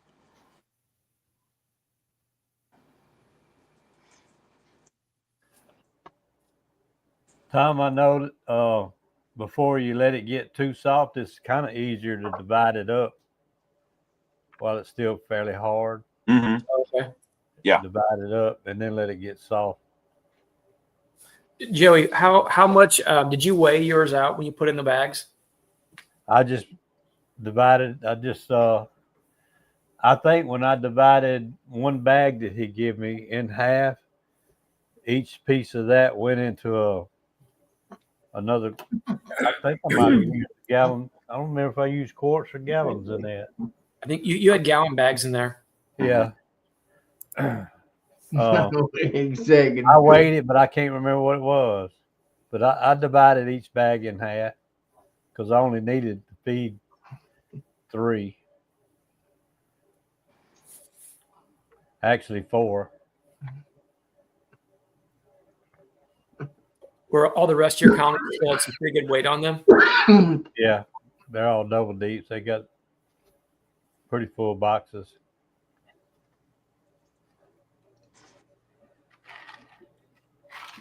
Yeah, it was good to see some bees flying. I got some of the sting therapy, popping some tops. That was always a welcome little welcome back to the. But Did you have quite a bit of polka dot snow? Yeah, we got in total about 8 inches or so. It's all about melted now, but yeah, we did finally had some weather set in and chilled them out a little bit for a good week or two. So it was just fun just to get in there and just really just get into the yard and walk by them and check entrances and see the cleaning out. So they didn't dig into anything other than just popping the tops, and I can get into my feeder shim within 5 or 10 seconds or so. So I don't have any propolis seals or anything that I'm breaking to get in, so it's generally pretty stress free for them. I still don't try to do it if it's under 45 or so. Yeah. Yeah, it looks like for us, Matt, it's not going to get anywhere even close to Armageddon until I think late next week. So roughly about another week or so. Yeah. Well, Matt, it was nice Thursday and Friday all day. And then these two came home and the temperatures dropped. Yeah. I don't know if there's a little correlation there, but we should have stayed another day because it was warm down there today too. Oh, I bet. It's going to get cold down in the south, though, isn't it? With this next spurt that's coming in. Yeah. Y'all see Chris's post, huh? Yeah. I almost missed it. Keep that family in your prayers.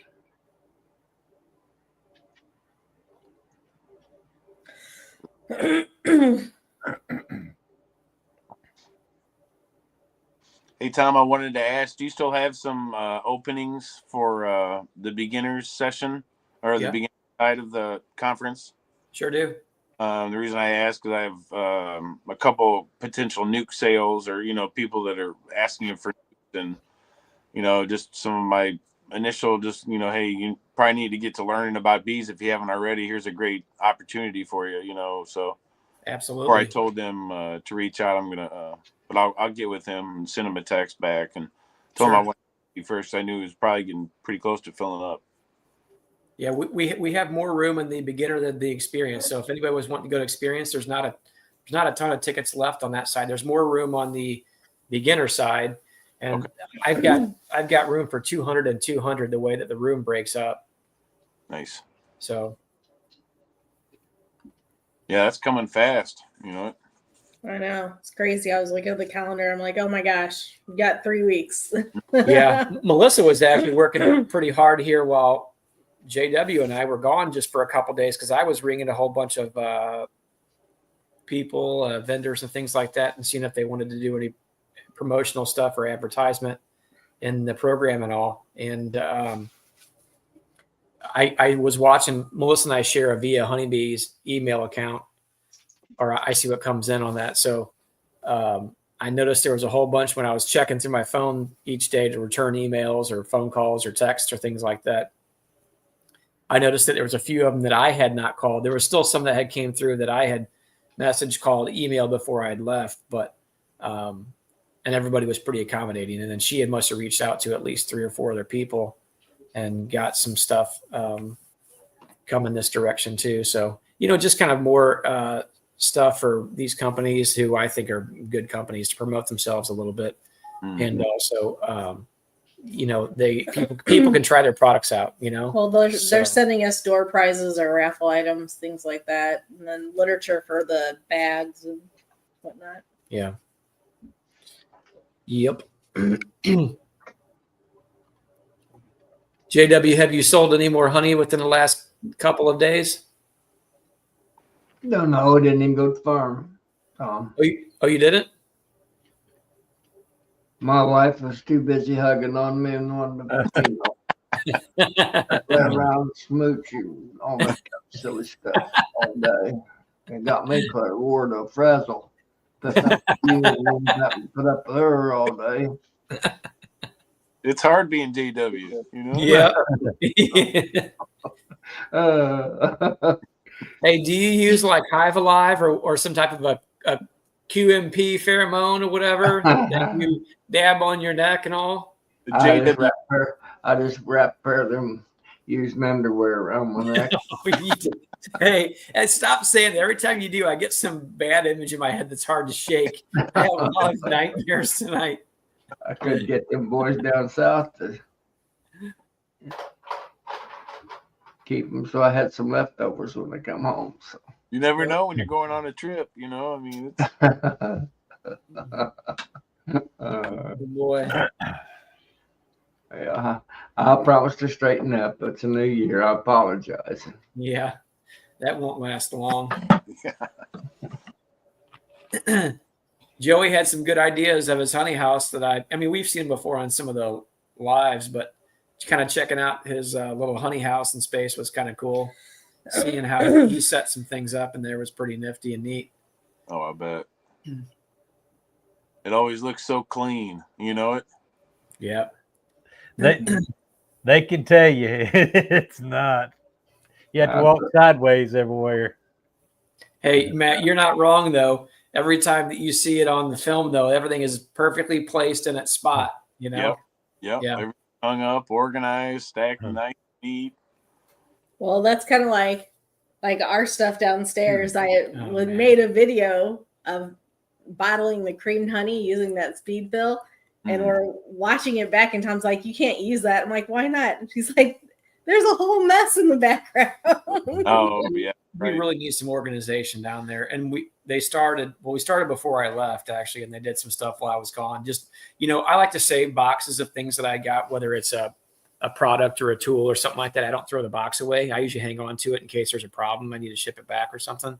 So I save a lot of boxes of tools and equipment and power stuff and what have you. And there was a bunch of them. I said, most of that stuff can go away. I'm like, if we haven't pulled it out in 6 months, I'm like, make it disappear. So we're going to try to get some stuff organized before the actual full season gets here and get some more, our little bottling room downstairs, get that set up a little bit more user-friendly for us. Just so this got more efficiency in place, It's amazing how much stuff accumulates, and well, right now we look like glass hoarders because we bought all this glass at Abbey, and then I'd ordered a bunch of glass for the bourbon barrel honey. So there's just like so much glass in our basement. Yeah, while we were gone at Abbey, a shipment order came in to the shop area up there, and it came in freight. So it was a little bit cheaper and more cost effective. I had it shipped up there. Well, they were supposed to call before they actually shipped it, and we never heard a call. But while I'm gone, my son Isaac calls me. So I stepped off to the side and I answered it. And he said, no, I'm sorry. My buddy up there at the shop calls me and says, "Hey, there's a tractor trailer sitting out here with a load of glass." And I'm like, "What?" I didn't know what he meant. He goes, "Yeah, the guy's standing here saying he has a load of glass for you." I'm like, glass? And he goes, "Yeah." He goes, "He has a pallet of bottles." And I'm like, "Oh," and I'm like, "He's there?" And he goes, "Yeah." And I'm like, "You got to be kidding me." And I'm like, "Do these people not follow directions?" So I called my son to see if he was home, and that's only 5 or 6 minutes from the shop. And I said, "Are you home?" He said, "Yeah." And I said, "You have to leave and go up to the shop right now and get the skid steer out and put the forks on it to unload this pallet of material, because they probably would have just taken it back to wherever and said I would have to pick it up." And I'm like, "I'm not driving it. We already paid for it." So anyway, my son got there within about 15 minutes and got the skid steer out and got it unloaded, and he brought it back to the house. So anyway, so we have a lot of glass here. Basically, what our intention was, we looked at our sales from this last year, seen what we used for glass, pre-ordered some of it from a company and had it freight shipped, and then the rest of it came through Abbey. So they did have some pretty good deals and stuff there. So we basically worked on getting all that stuff in place. So the only thing we should need for bottling is our plastic bottles, and we get that from Jane at Isby's locally. So hopefully most of our consumables we will not need. I have all that stuff already in place. Plastic bottles is probably the only thing we'll have to order. Yep. I got all my treatments. Oh, we did need to order a bag of oxalic acid from the Florida labs, but other than Or that, from Easy Ox from Mike. Yep, Mike at Easy Ox or Florida Labs, one of the two. So They he's talking about that glass and delivering it by freight. yes, sir. We got a bunch of mead bottles, glass mead bottles that came while I was gone, and they wouldn't deliver them to the farm. The real carrier wasn't. Blake had to go to the post office and pick them up, so they took up too much space in the mail delivery, so. Oh, that's right, because you all made those batches of mead. Yeah. Hey, you should bring a couple of those to the meeting when you come up.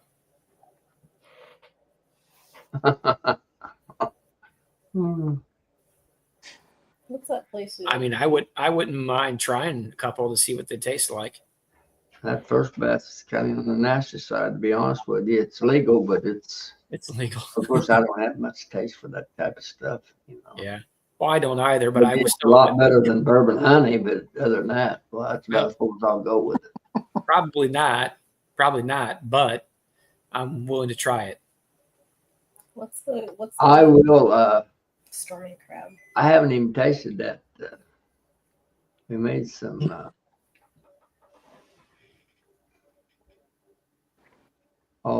Some blueberry, and we got some blueberries and some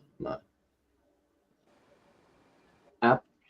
And he says that's quite a bit better than he thought, than just a straight honey mead. We didn't put anything in that first batch, and it's a lot higher alcohol content too. That first batch is like 6%, and this other stuff is attesting about 9 to 11%. Drink that, we can do cowbush and boogie on the bar probably. Hey, you know what? That'd be kind of fun to watch. You're not going to find me drinking any of it like that besides a sample, but you know what? I wouldn't mind being a guy just observing. How about that, Matt? Fly on the wall, That honey heist, this outfit right here, if you can see it, right down here in the hills of Southern Illinois. You see what? I can get it. I can get it on there. There you go. Honey heist. That outfit right there. Mead company. And it says, if you can read that print in at the bottom, that's honey heist. All they do is make mead and sell it. They said that they buy 6,000 pounds of honey a year for mead production, and they buy it all. I suppose they get it from some big commercial operation someplace, and they're getting. It takes about 1 to 10 on that for about a gallon of honey to 10 gallon to make 10 gallon of mead. Basically, that's rounded now. People don't hold me to that exact figure. He's got it all. My son's got it all, the details to it. And they sell the minimum bottles, and they're going to be the bottles that they use. I'm going to say are equivalent of maybe somewhere between a pint and a quart, about that much liquid mead in them. And the cheapest one they've got's $25. So 10 gallon, I'd say a 10 gallon of mead to make, if you sold it off for $25, it'd make you one heck of a bunch of $25 a bottle make you a heck of a lot. Some of them folks, I never asked anybody, any of those folks down there at Nobby, when we went over to that mead tasting, so to speak. Now that one lady had some that I thought was very good. I mean, compared to some of the rest of it, some of it I didn't have much taste, didn't have much appreciation for some of it, but she had some that was pretty good. It was blackberry, I believe. Thank you, Ray. Made it. That stuff that I told you about. You went over and tasted it, Tom. That Mead there at Nobby that one lady had over there at the Guardian deal. At Guardian? No, Comfort. Comfort Pro. Oh yeah, Comfort Pro. Yeah, that's right.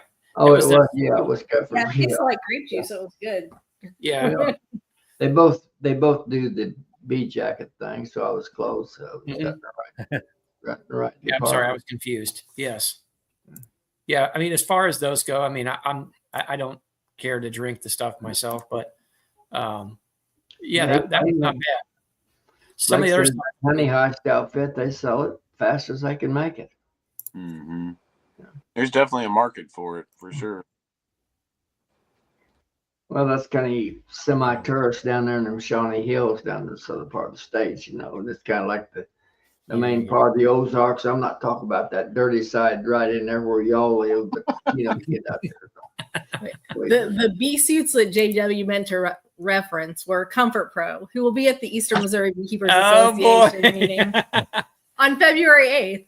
Hey, she just hit you with the commercial break, I think. Matthew will be offering a pre-order discount. Did you put the timer, Joey? Put that timer, please.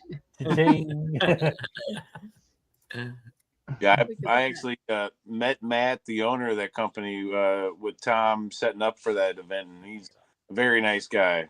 I would definitely recommend maybe buying something from him or talking with him if you're coming to that conference. He seems really passionate about what he's doing, for sure, and that's awesome. Well, much like Guardian Bee Apparel, who, doggone it, Joey, what's his name? Terry Chapman. I always forget his name, Terry Chapman. Yeah, he. I like his stuff too. Both of those guys have some pretty great products, don't they? Yeah. And we're referring to this conference right here, the Eastern Missouri Beekeepers Conference. Here she goes with again. Natalie Summers, our EMBA board members, Bob Binney, Corey Stevens, Earl Hoffman, and Jim Masucci. Hey, JW, I want to introduce you, actually Matt too, to Jim Masucci. You guys would really enjoy talking to him. He's a really interesting guy. I've definitely heard his name mentioned more than once. He's a super down to earth, just salt of the earth guy. He was in research for 20 years. And actually I asked him again, I said, hey, I said, he has a presentation that he sent me the slideshow too for honey production and, setting your hives up for honey production and stuff. And he sent it to me to ask me what I thought of it. And I looked at it. I said, hey, I really like that. I said, will you consider doing that presentation for me at one of the EMBA, just the monthly meetings? He goes, yeah, sure. If you don't mind, or yeah, sure. If you want me to. And I'm like, no, I really like that. I'm like, there's some really good information in there. And so anyway, he said he would do it for me. So I thought we were going to try to do it in April, but he's booked up. So we might have to do it in March, which would be a little bit early for us, but I think it was pretty good stuff to hear, to know different good slides that he had and stuff in there. But I want to introduce both of you guys to him. When you come up there, I think you all would hit it off really good. Yeah, I look forward. I haven't heard anything about him since Nobby. Hopefully he's healing up well. Yeah. I was asking Joey about him a little bit, actually. Yeah,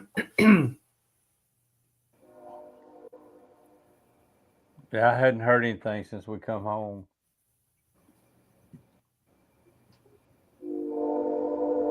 I him at the conference, not knowing who he was, just struck up a conversation with him, but later found out that's who that was. So really nice guy. Yeah. I only seen him the first day, and I think he got injured after that. But Lee Kodiak Farm Bees left a comment there about him. Broken ribs doing better. And then Jim's going to be doing a talk in Colorado. In Colorado. Hey, Zoom. Brian, correct me if I'm wrong, but I think that was not the state conference, right? Because he actually said something to me about it. I'm like, hey, I said, who is your contact out there? I said, was it a guy named Brian Zavada with Flower Street Farms? And he's like, no, I don't think so. And I'm like, well, who was it? I'm like, I'm just curious. I'm like, you probably got referred from that. I said, because I told Brian he needed to bring you out to Colorado for a couple different talks.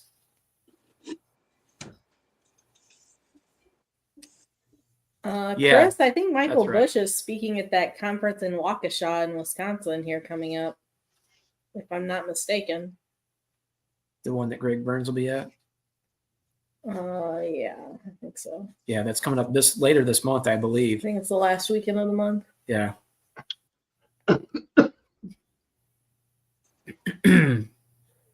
Is he one of the guys they're gonna be debating with back and forth for treatment free versus? Probably because Michael Bush is a treatment free guy, I'm pretty sure. Right. That ought to be interesting. Mm-hmm. Yeah, I wouldn't mind just listening to it, hearing a different perspective.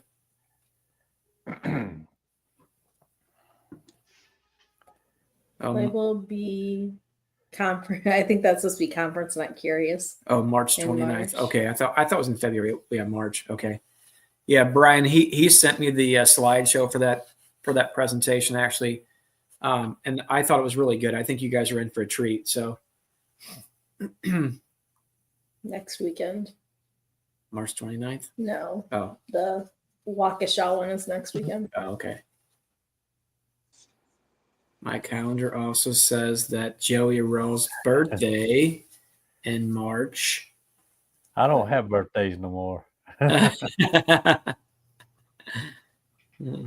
Jeremy, sit and eat popcorn. Unless I told them they need to set up like a boxing ring. Yep. Hey, Jeremy, you're not wrong, man.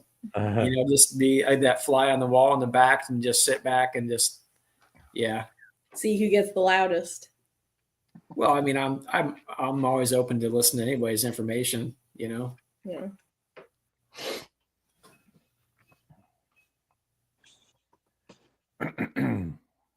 Joey, when does springtime usually start kicking in high gear for you down there? Around the 1st of March. Okay. They start finding stuff a little earlier. We get the red maple and stuff coming in.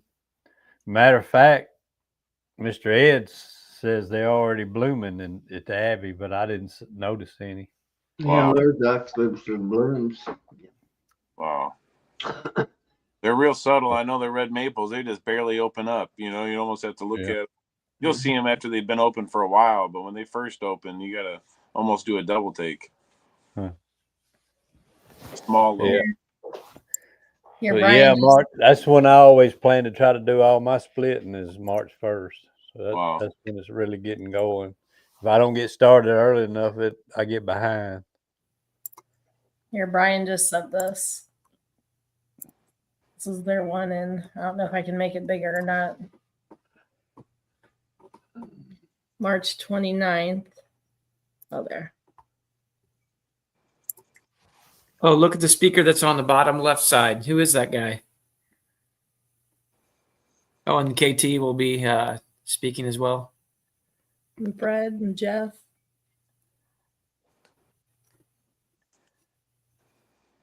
Those were some fine folks out there in Colorado when we had visited them.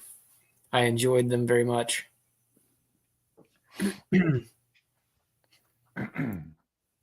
Where's this at? That'd probably be better than that one down in Missouri. Oh, hush. Hey, it's in Colorado. You want to go? Hey, you want to go for another road trip? March 29th. My birthday will be the next day, okay?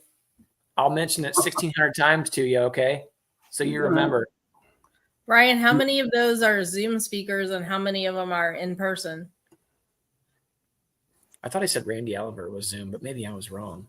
Jim will be in person. I know that. No, he said Jim is Zoom. No, he wasn't. That's what Brian put in here. I thought he was going out there. I swear he told me that. Oh, he's Zoom? Oh, I thought he was going out there. I swore he said he was. Yeah, it's right up here. Comment. Go up. Right there. Oh, no. Sorry. One more. What was just on there? I just pointed Yeah, out. there you It go. says via Zoom. Oh, I thought he told me he was going to be out there.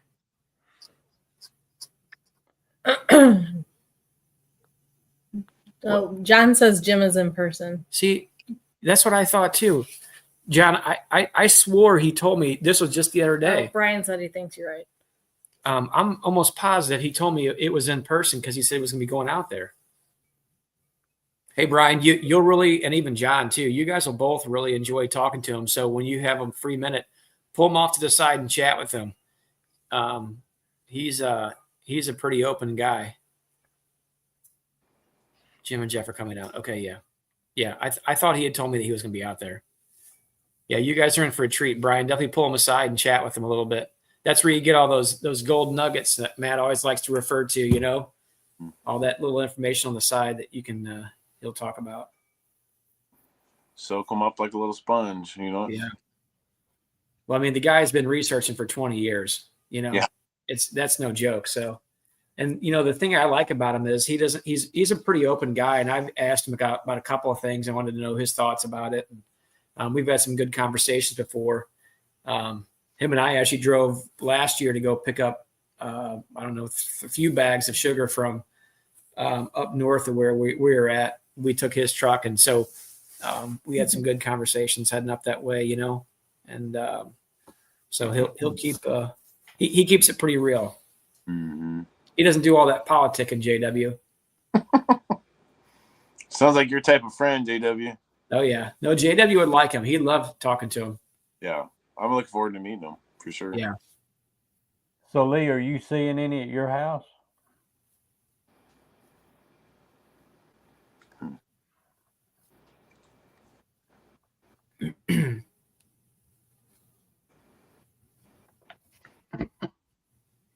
Tom, would you say we're about, or JW, would you say we're about mid-March here for the red maples? No, it I could be get a little sooner than that. I keep a book on that. I'd have to run through my book, but we'll get some open in February if it warms up. I would look at the second week. I'm thinking February around my location. I've got them every place, the red maples. Yeah. At my place. I may be wrong. I may have to get back on and correct this information. I was thinking February the 11th or 12th last year when I had some, you know, bees actually was, but last year was an early spring, if you recall. I mean, it was warmer always. It was. I would say I may have to retract that, Matt, but I got a book for the last probably 8-10 years is when the different trees, you know. Oh, wow. Awesome. Good for you. Yeah, where's that? We have a, is it up here? What, the trees? The flows and the different stuff. I keep track of that every year. Nice. And I would, Somewhere. you know, it makes good practice. It makes good information to look back at. Yeah. Yep. I just got a notebook pad. You know, I keep a notebook pad every year with my individual hives. I highly recommend this book for that specifically. Why? Because this depicts a lot of different plant species, and it talks about the timing in which you'll see blooms, where they're at. It gives scientific name. I mean, again, I'll just open it up here to one page. Here's June, and then it'll list through different plant species in June. It'll tell you if it's a good nectar source or a good pollen source, and it gives it a star rating. Yeah. Here, I'll just give you, for example, in this one, if it shows up. It's hard to see. Log on it. It gives one, by each one of them, it just gives one little star. It's really hard to see on there. I know that. For pollen and nectar for this particular plant. But it'll list everything out. gives you the origin and everything in there specifically. But I've referenced this book multiple times on plants that I was unfamiliar with in here. So I don't know. That's a really good one to hang on to, and you can go back and reference it. Mm-hmm. Jane actually sells it, or you can go online. They have it online too. Even Amazon has it. I think I paid like, I don't know, this says $29. Yeah, it's $56 on Amazon. So So it's even more. I guess I paid $29 according to the label, but I don't know. In my opinion, this one's a good one. Actually, it's a Wick-Wasp Press book, as a matter of fact.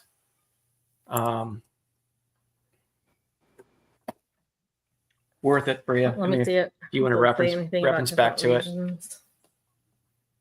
How does the book address plants of different regions? It gives, let's see.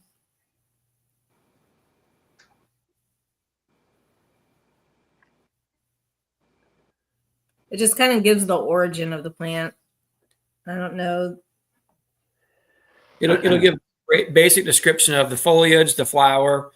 If it's a good pollen source, nectar source, it gives the Bloom days. tells you the family, whether it's a deciduous shrub or not. The color of the pollen. Yep, the color. Gives a common name and the scientific name. And what's that got to do with the flow dates? Is if it's not in there, it's not going to do the individual producer any good. Well, that would be something you have to decipher on your own, or talk to your local bee But I club. just told you that's what I've done for about 10 years is write those dates down when it does locally. Yeah. No, but what I like it for is like if we see a plant that we know what it is in the area and look it up in here and see if it's a good pollen or nectar source. You know, that's what I like it for. You'd think somebody, Matt, that was in the landscape business would all have all that in his, in his head. Wouldn't have to. They're not done with the road trip yet. I can only imagine there may have been a couple of little banters back there. Hey, listen, Matt. The entire time that we were gone, he only made me cry 2 times. All the rest of the time, I was fine. Only 2 times did I cry. Sometimes Tom and Bob. Every time he liked to wear that Google. Yeah, that's right, Google Joey. button out on that phone every time I'd come up with one of my smart lies. He'd always go to fact checking me, I hate Google. They ought to outlaw it. You can't lie. And I have that same situation with these young farmers up here, Matt, when I'll go down there at the farm store and come up with some big piece of jargon. There'll be about 5 different ones popping up their phones, and you can see them all going to Google. Mm-hmm. If I'm lying to them or not. I hate it. Fact check by Google. Huh? Yeah. They pour it on me too, I'm telling you. Hey, listen, I want to show you something, JW. Him and I argued about this, and he laughed at me for a while, okay?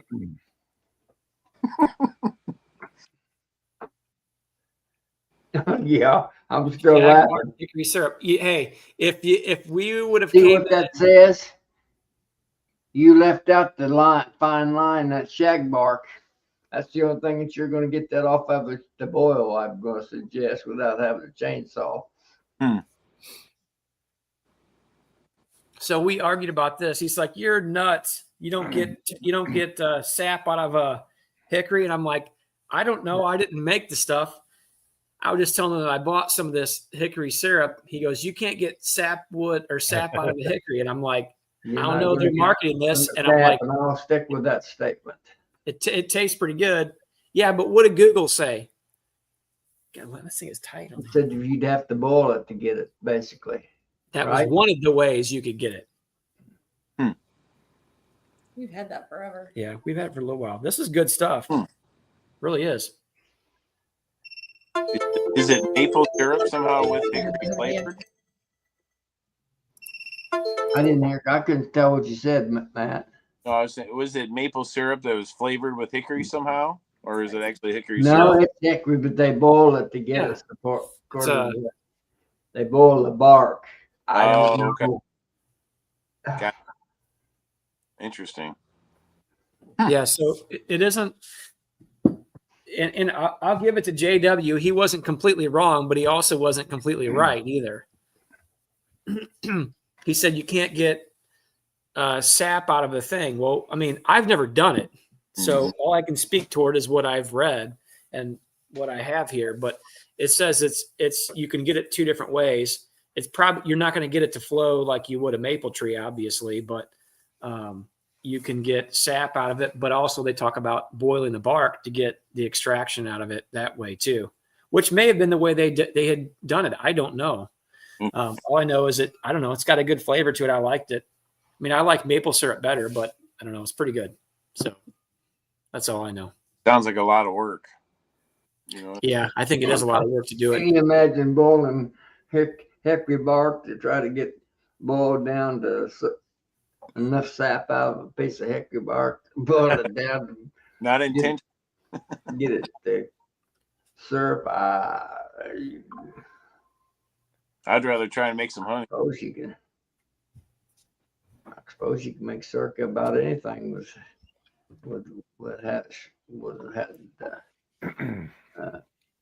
sucrose in it, which tree bark is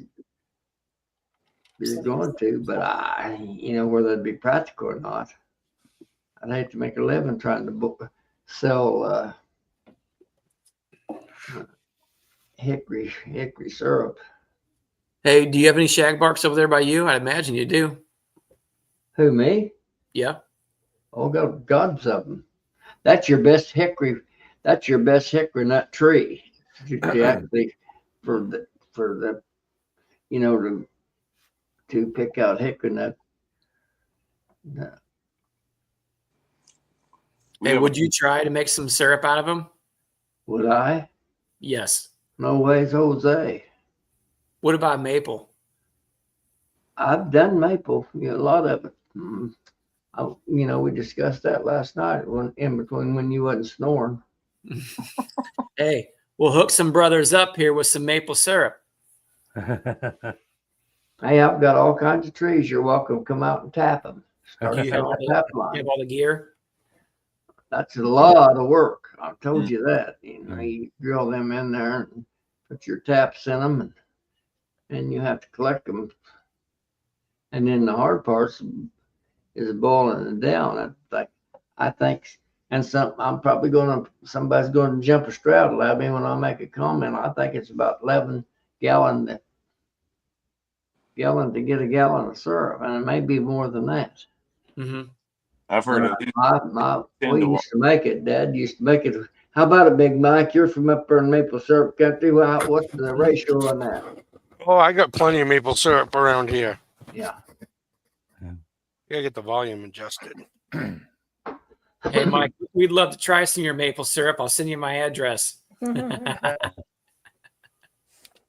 40 gallons. Let's see. I was saying 11. I was way short. It takes a bunch of sap to make a gallon of syrup. I know that. Yeah. It all depends on the maple. The sugar maples are less. Yeah. It's probably on the average about 40 gallons to 1. Wow. So, Mike, have you done it a lot yourself?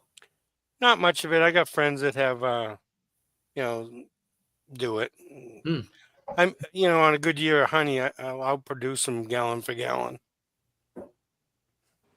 I prefer. I'll just tell you what it is. I'd 3-to-1 rather have it to use, for sweetener over honey myself. And I have honeybees, but I'm not a big fan of honey.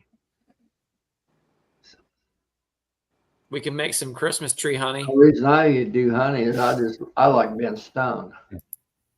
That's my reason for. Never been stung by a maple tree. No, you never sting. If you're a man who cuts them down or trims them at some point, you'll get stung by one. It's funny, up at where my camp is near the Canadian border, they put the taps in, and then in the spring when the snow melts, you can't even reach them. Huh. The snowpack can be that high. That's hilarious. Huh. Wow. Well, they've actually got some of them need The bigger outfits have actually got them hooked together, do they not, Mike? Have tap They have them hooked lines? together and then on a vacuum. Yeah. They actually suck it out, and then they have a osmosis. I'm not sure how that works, but it takes a percentage of the water right out of it, so they don't even have to boil it. Wow. And they have to finish boil it, but it takes a lot of the boiling out of the process. I know the conservation center here near us, Rockwoods Conservation, they tap a bunch of their trees. It's through the Missouri Department of Conservation, and they do a whole maples sugaring festival type thing, and like schools can come out on field trips and they'll show the kids how they tap the trees and show them how they boil the syrup, and they'll have waffles for the kids so they can taste the fresh syrup that's just been boiled and stuff. They have a huge kettle set up outside that they boil the syrup in. Oh, I bet that smells good. It was always fun to go to. See, most of those guys from up in that country, there's Mike up there in Michigan. He said his brother-in-law taps 500. Yeah. That's a lot of work. I'm telling you, I never did. A lot of buckets to carry. As a kid, and he'd tap maybe 30 trees just to make enough to boil down for what we use personally. It wasn't enough from a commercial standpoint. Yeah, Darren, one sold by Hillco, one sold by Man Lake. No, I'm not sure. I haven't looked at the labels. Hey, so I'm just curious who in this chat here actually produces that or has a very close trusted source where they produce maple syrup. Mike said he knows some buddies. Yeah, well, there's a lot of people around me that produce it. But Mike, are any of these guys that you know personally? Yeah, up at my camp, my friends have all my trees tapped. Do they? Yeah. I get a couple quarts of syrup. They didn't ask. They just tapped. I got hoses running all through my woods now. Yeah.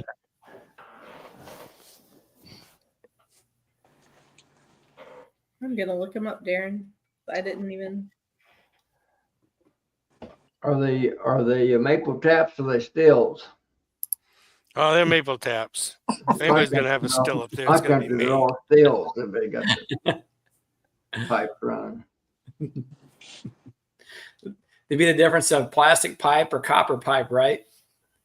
You wouldn't want to use copper pipe up there. You'd No. be forever patching cracks. Mm-hmm. Yeah, I can see that. No, I meant plastic pipe for either tapping the trees or copper pipe for the still itself. We had our Bee Club's Christmas party tonight out at a restaurant with a Yankee swap. I've got a nice set of bee earrings and some girls' socks and a pillow. Well, let's see the earrings, Mike. Pull the earmuffs off and let's check them out. I already gave the socks away. No, you didn't. I figured before I tried them on and put stretch marks in them. All right, pop the earmuffs off. Let's see the earrings, Mike. Oh, I have to go get them. They're in the other room. I'd have to reopen the hole. I haven't had an earring in 20 years. Yeah. You got rid of your earring back at the same time you had your last haircut, didn't you? What's that supposed to mean? Well, he's picking on everybody tonight, Big Mike. Okay, My mother was a hairdresser. My sister-in-law is a hairdresser. I like to torment people just like you do. Yeah, I think he does. That's Big one to know one, Mike. Yeah. I'm gonna answer Darren's question real quick. So I just looked it up. It looks like the ones Hillco is selling are the global patties with Apis, and the ones that Man Lake are selling is with their Ultra Bee with the Apis bioactivator. So that's the difference.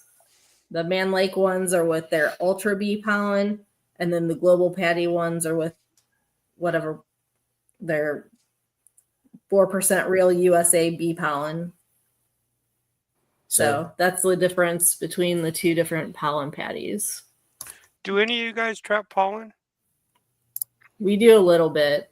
I didn't do a lot this year because we were getting so much rain. I didn't want to do any pollen patties. Or what type of pollen trap do you have? The Apiary ones. We have 2 of the 10 frame Apiary hives, but I also have 2 of the 7 framers, and 10 frame Apiaries are the only 10 frame equipment that I have. And those were specifically bought for the pollen trapping aspect of it. And then the 7 framers for making splits out of. I actually like the 7 framers. JW, you said you didn't care much for them. Is that right? So. Yeah. They had their pros and cons, I think. They got their good points and they got their bad points. Yeah, I agree with that. I'm not.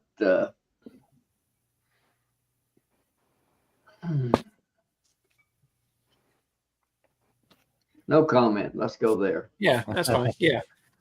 Yeah, no, I agree. I think they're good. They're good. Pros and cons, good, bad, right? Just like every other product that's out there. Have you guys noticed, this is when I was looking in the hives the other day, it was something that was interesting to me, and I remember thinking about it after last winter, but never thought much more about it. So all our hives are primarily facing south, southeast, but primarily south facing. And it seems like the majority of the hives, and let's say 40 out of 45, really seem to favor, let's call it the front half of the frame, like towards the entrance side versus what I think would be the cooler side towards the back or the north facing side of the hive. I didn't know if that was just the way, like we do a condensing hive, so upper insulation and no top entrance. But It's I just probably found still warmer in that front corner. Maybe, I don't know. Maybe I was thinking because of the solar gain on the front of the hive. Yeah. But it really seems that, like, even on the fondant that I was checking, they were on the front half of that feeder shim versus the rear almost every time, And I didn't know if there was something, necessarily to that, or if everyone had kind of noticed that too. It was just something that kind of piqued my interest. So it almost seemed like on that honey band or any of the honey frames, it would be more concentrated. The front would be more depleted or more heavily worked than to rear, let's call it, towards the north side. I'm wondering if they do the same thing in a tree cavity or if that's just because of the boxes we're putting.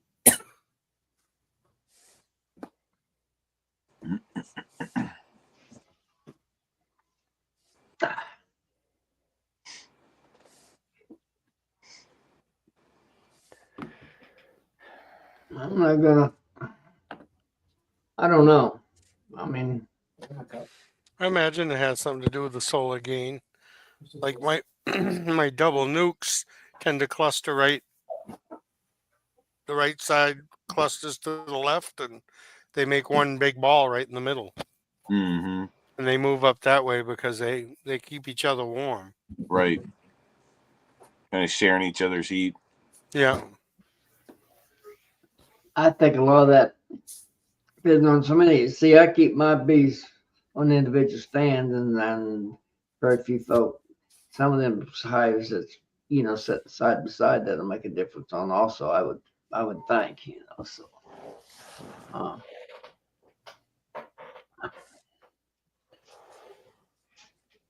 Yeah, I don't have any that are that close. I mean, maybe a couple inches away from the other sides, just getting them, snugging them closer for winter purposes, but they're normally, I don't know, some of them might have a foot in between of them, but 4 on a stand, maybe, depending. Yeah. And there's people that, put up windbreaks. There's people that wrap, and it's going to vary by end. That's the reason I'm reluctant to make comments on some of this stuff, because everybody keeps their bees in a different fashion, so to speak. You never know in the different areas. It's just, it's hard to throw out a statement that's going to be applicable to everybody that watches you. That's definitely one of those, it depends on your area management practices.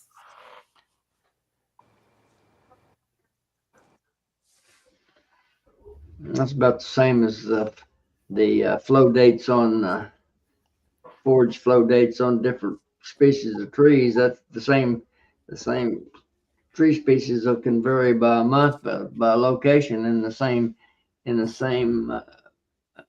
treatment or the area zone, the zones, you know, Yeah. from north part of the zone, the south part of the zone, one may be in the same zone, maybe a month, 2 or 3 weeks difference in flow dates. Yeah, this year our basswood never flowered. Yeah. Last year it was beautiful. Yep. This year no honey. Last year plenty. JW, do you have much basswood or linden by you? No. I think we have very, very little. I planted about 200 little saplings. I think the deer ate more of them than probably took Yeah, off. that's what I get in my area. It's hard for me to raise anything. It's in particular that's a softwood. The deer will just rub them off and kill them. You know. Yeah. There's a cure for that. I'd love to have. And it involves a No, freezer. I tell you, I don't think they make enough ammunition in my area, Mike. Yeah, I've got a boy, 60, 70 in a bunch in the wintertime. I really do. Well, I do have a 100-round drum mag for one of my guns. Yeah, the coyotes actually had taken out a doe in the middle of the meadow up above our hives there on where our largest yard is. Yeah. I don't know if it got hit by a car and got finished off. Yeah, they cleaned it up maybe, but I doubt that if it's a mature deer, they'll get some. I feel like I know they get some babies now and then, but because I've run them off of babies, you know. Yeah. Yeah, I have a feeling this was probably hit by a car and injured. Yeah. But that's really, I enjoy seeing them, even though that we got way too many. I'm telling you, we got to. But as I would say, googamis is we got about the googamis. That's thick. And turkeys, you know, they said they'd never live in this area because they didn't have that much what they call high mass timber, but they've thrived, and I've got them 70 and 80 in the flock in the wintertime, so they split up and go to the nest in there. I've noticed in a bee suit, deer and turkey really can't make you out. They have no idea what you are. I mean, I've had turkey almost walk 15, 20 yards from me, you know, and just like I just wasn't even there. I've never seen a wild turkey do that. Yeah. And you can walk right up on the Sasquatches in those bee suits too. Yeah. That's how you got your photo, wasn't it? Yeah. You snuck right up on them. Well, so much for our bee conversation. Well, you was talking about a bee suit. Yeah.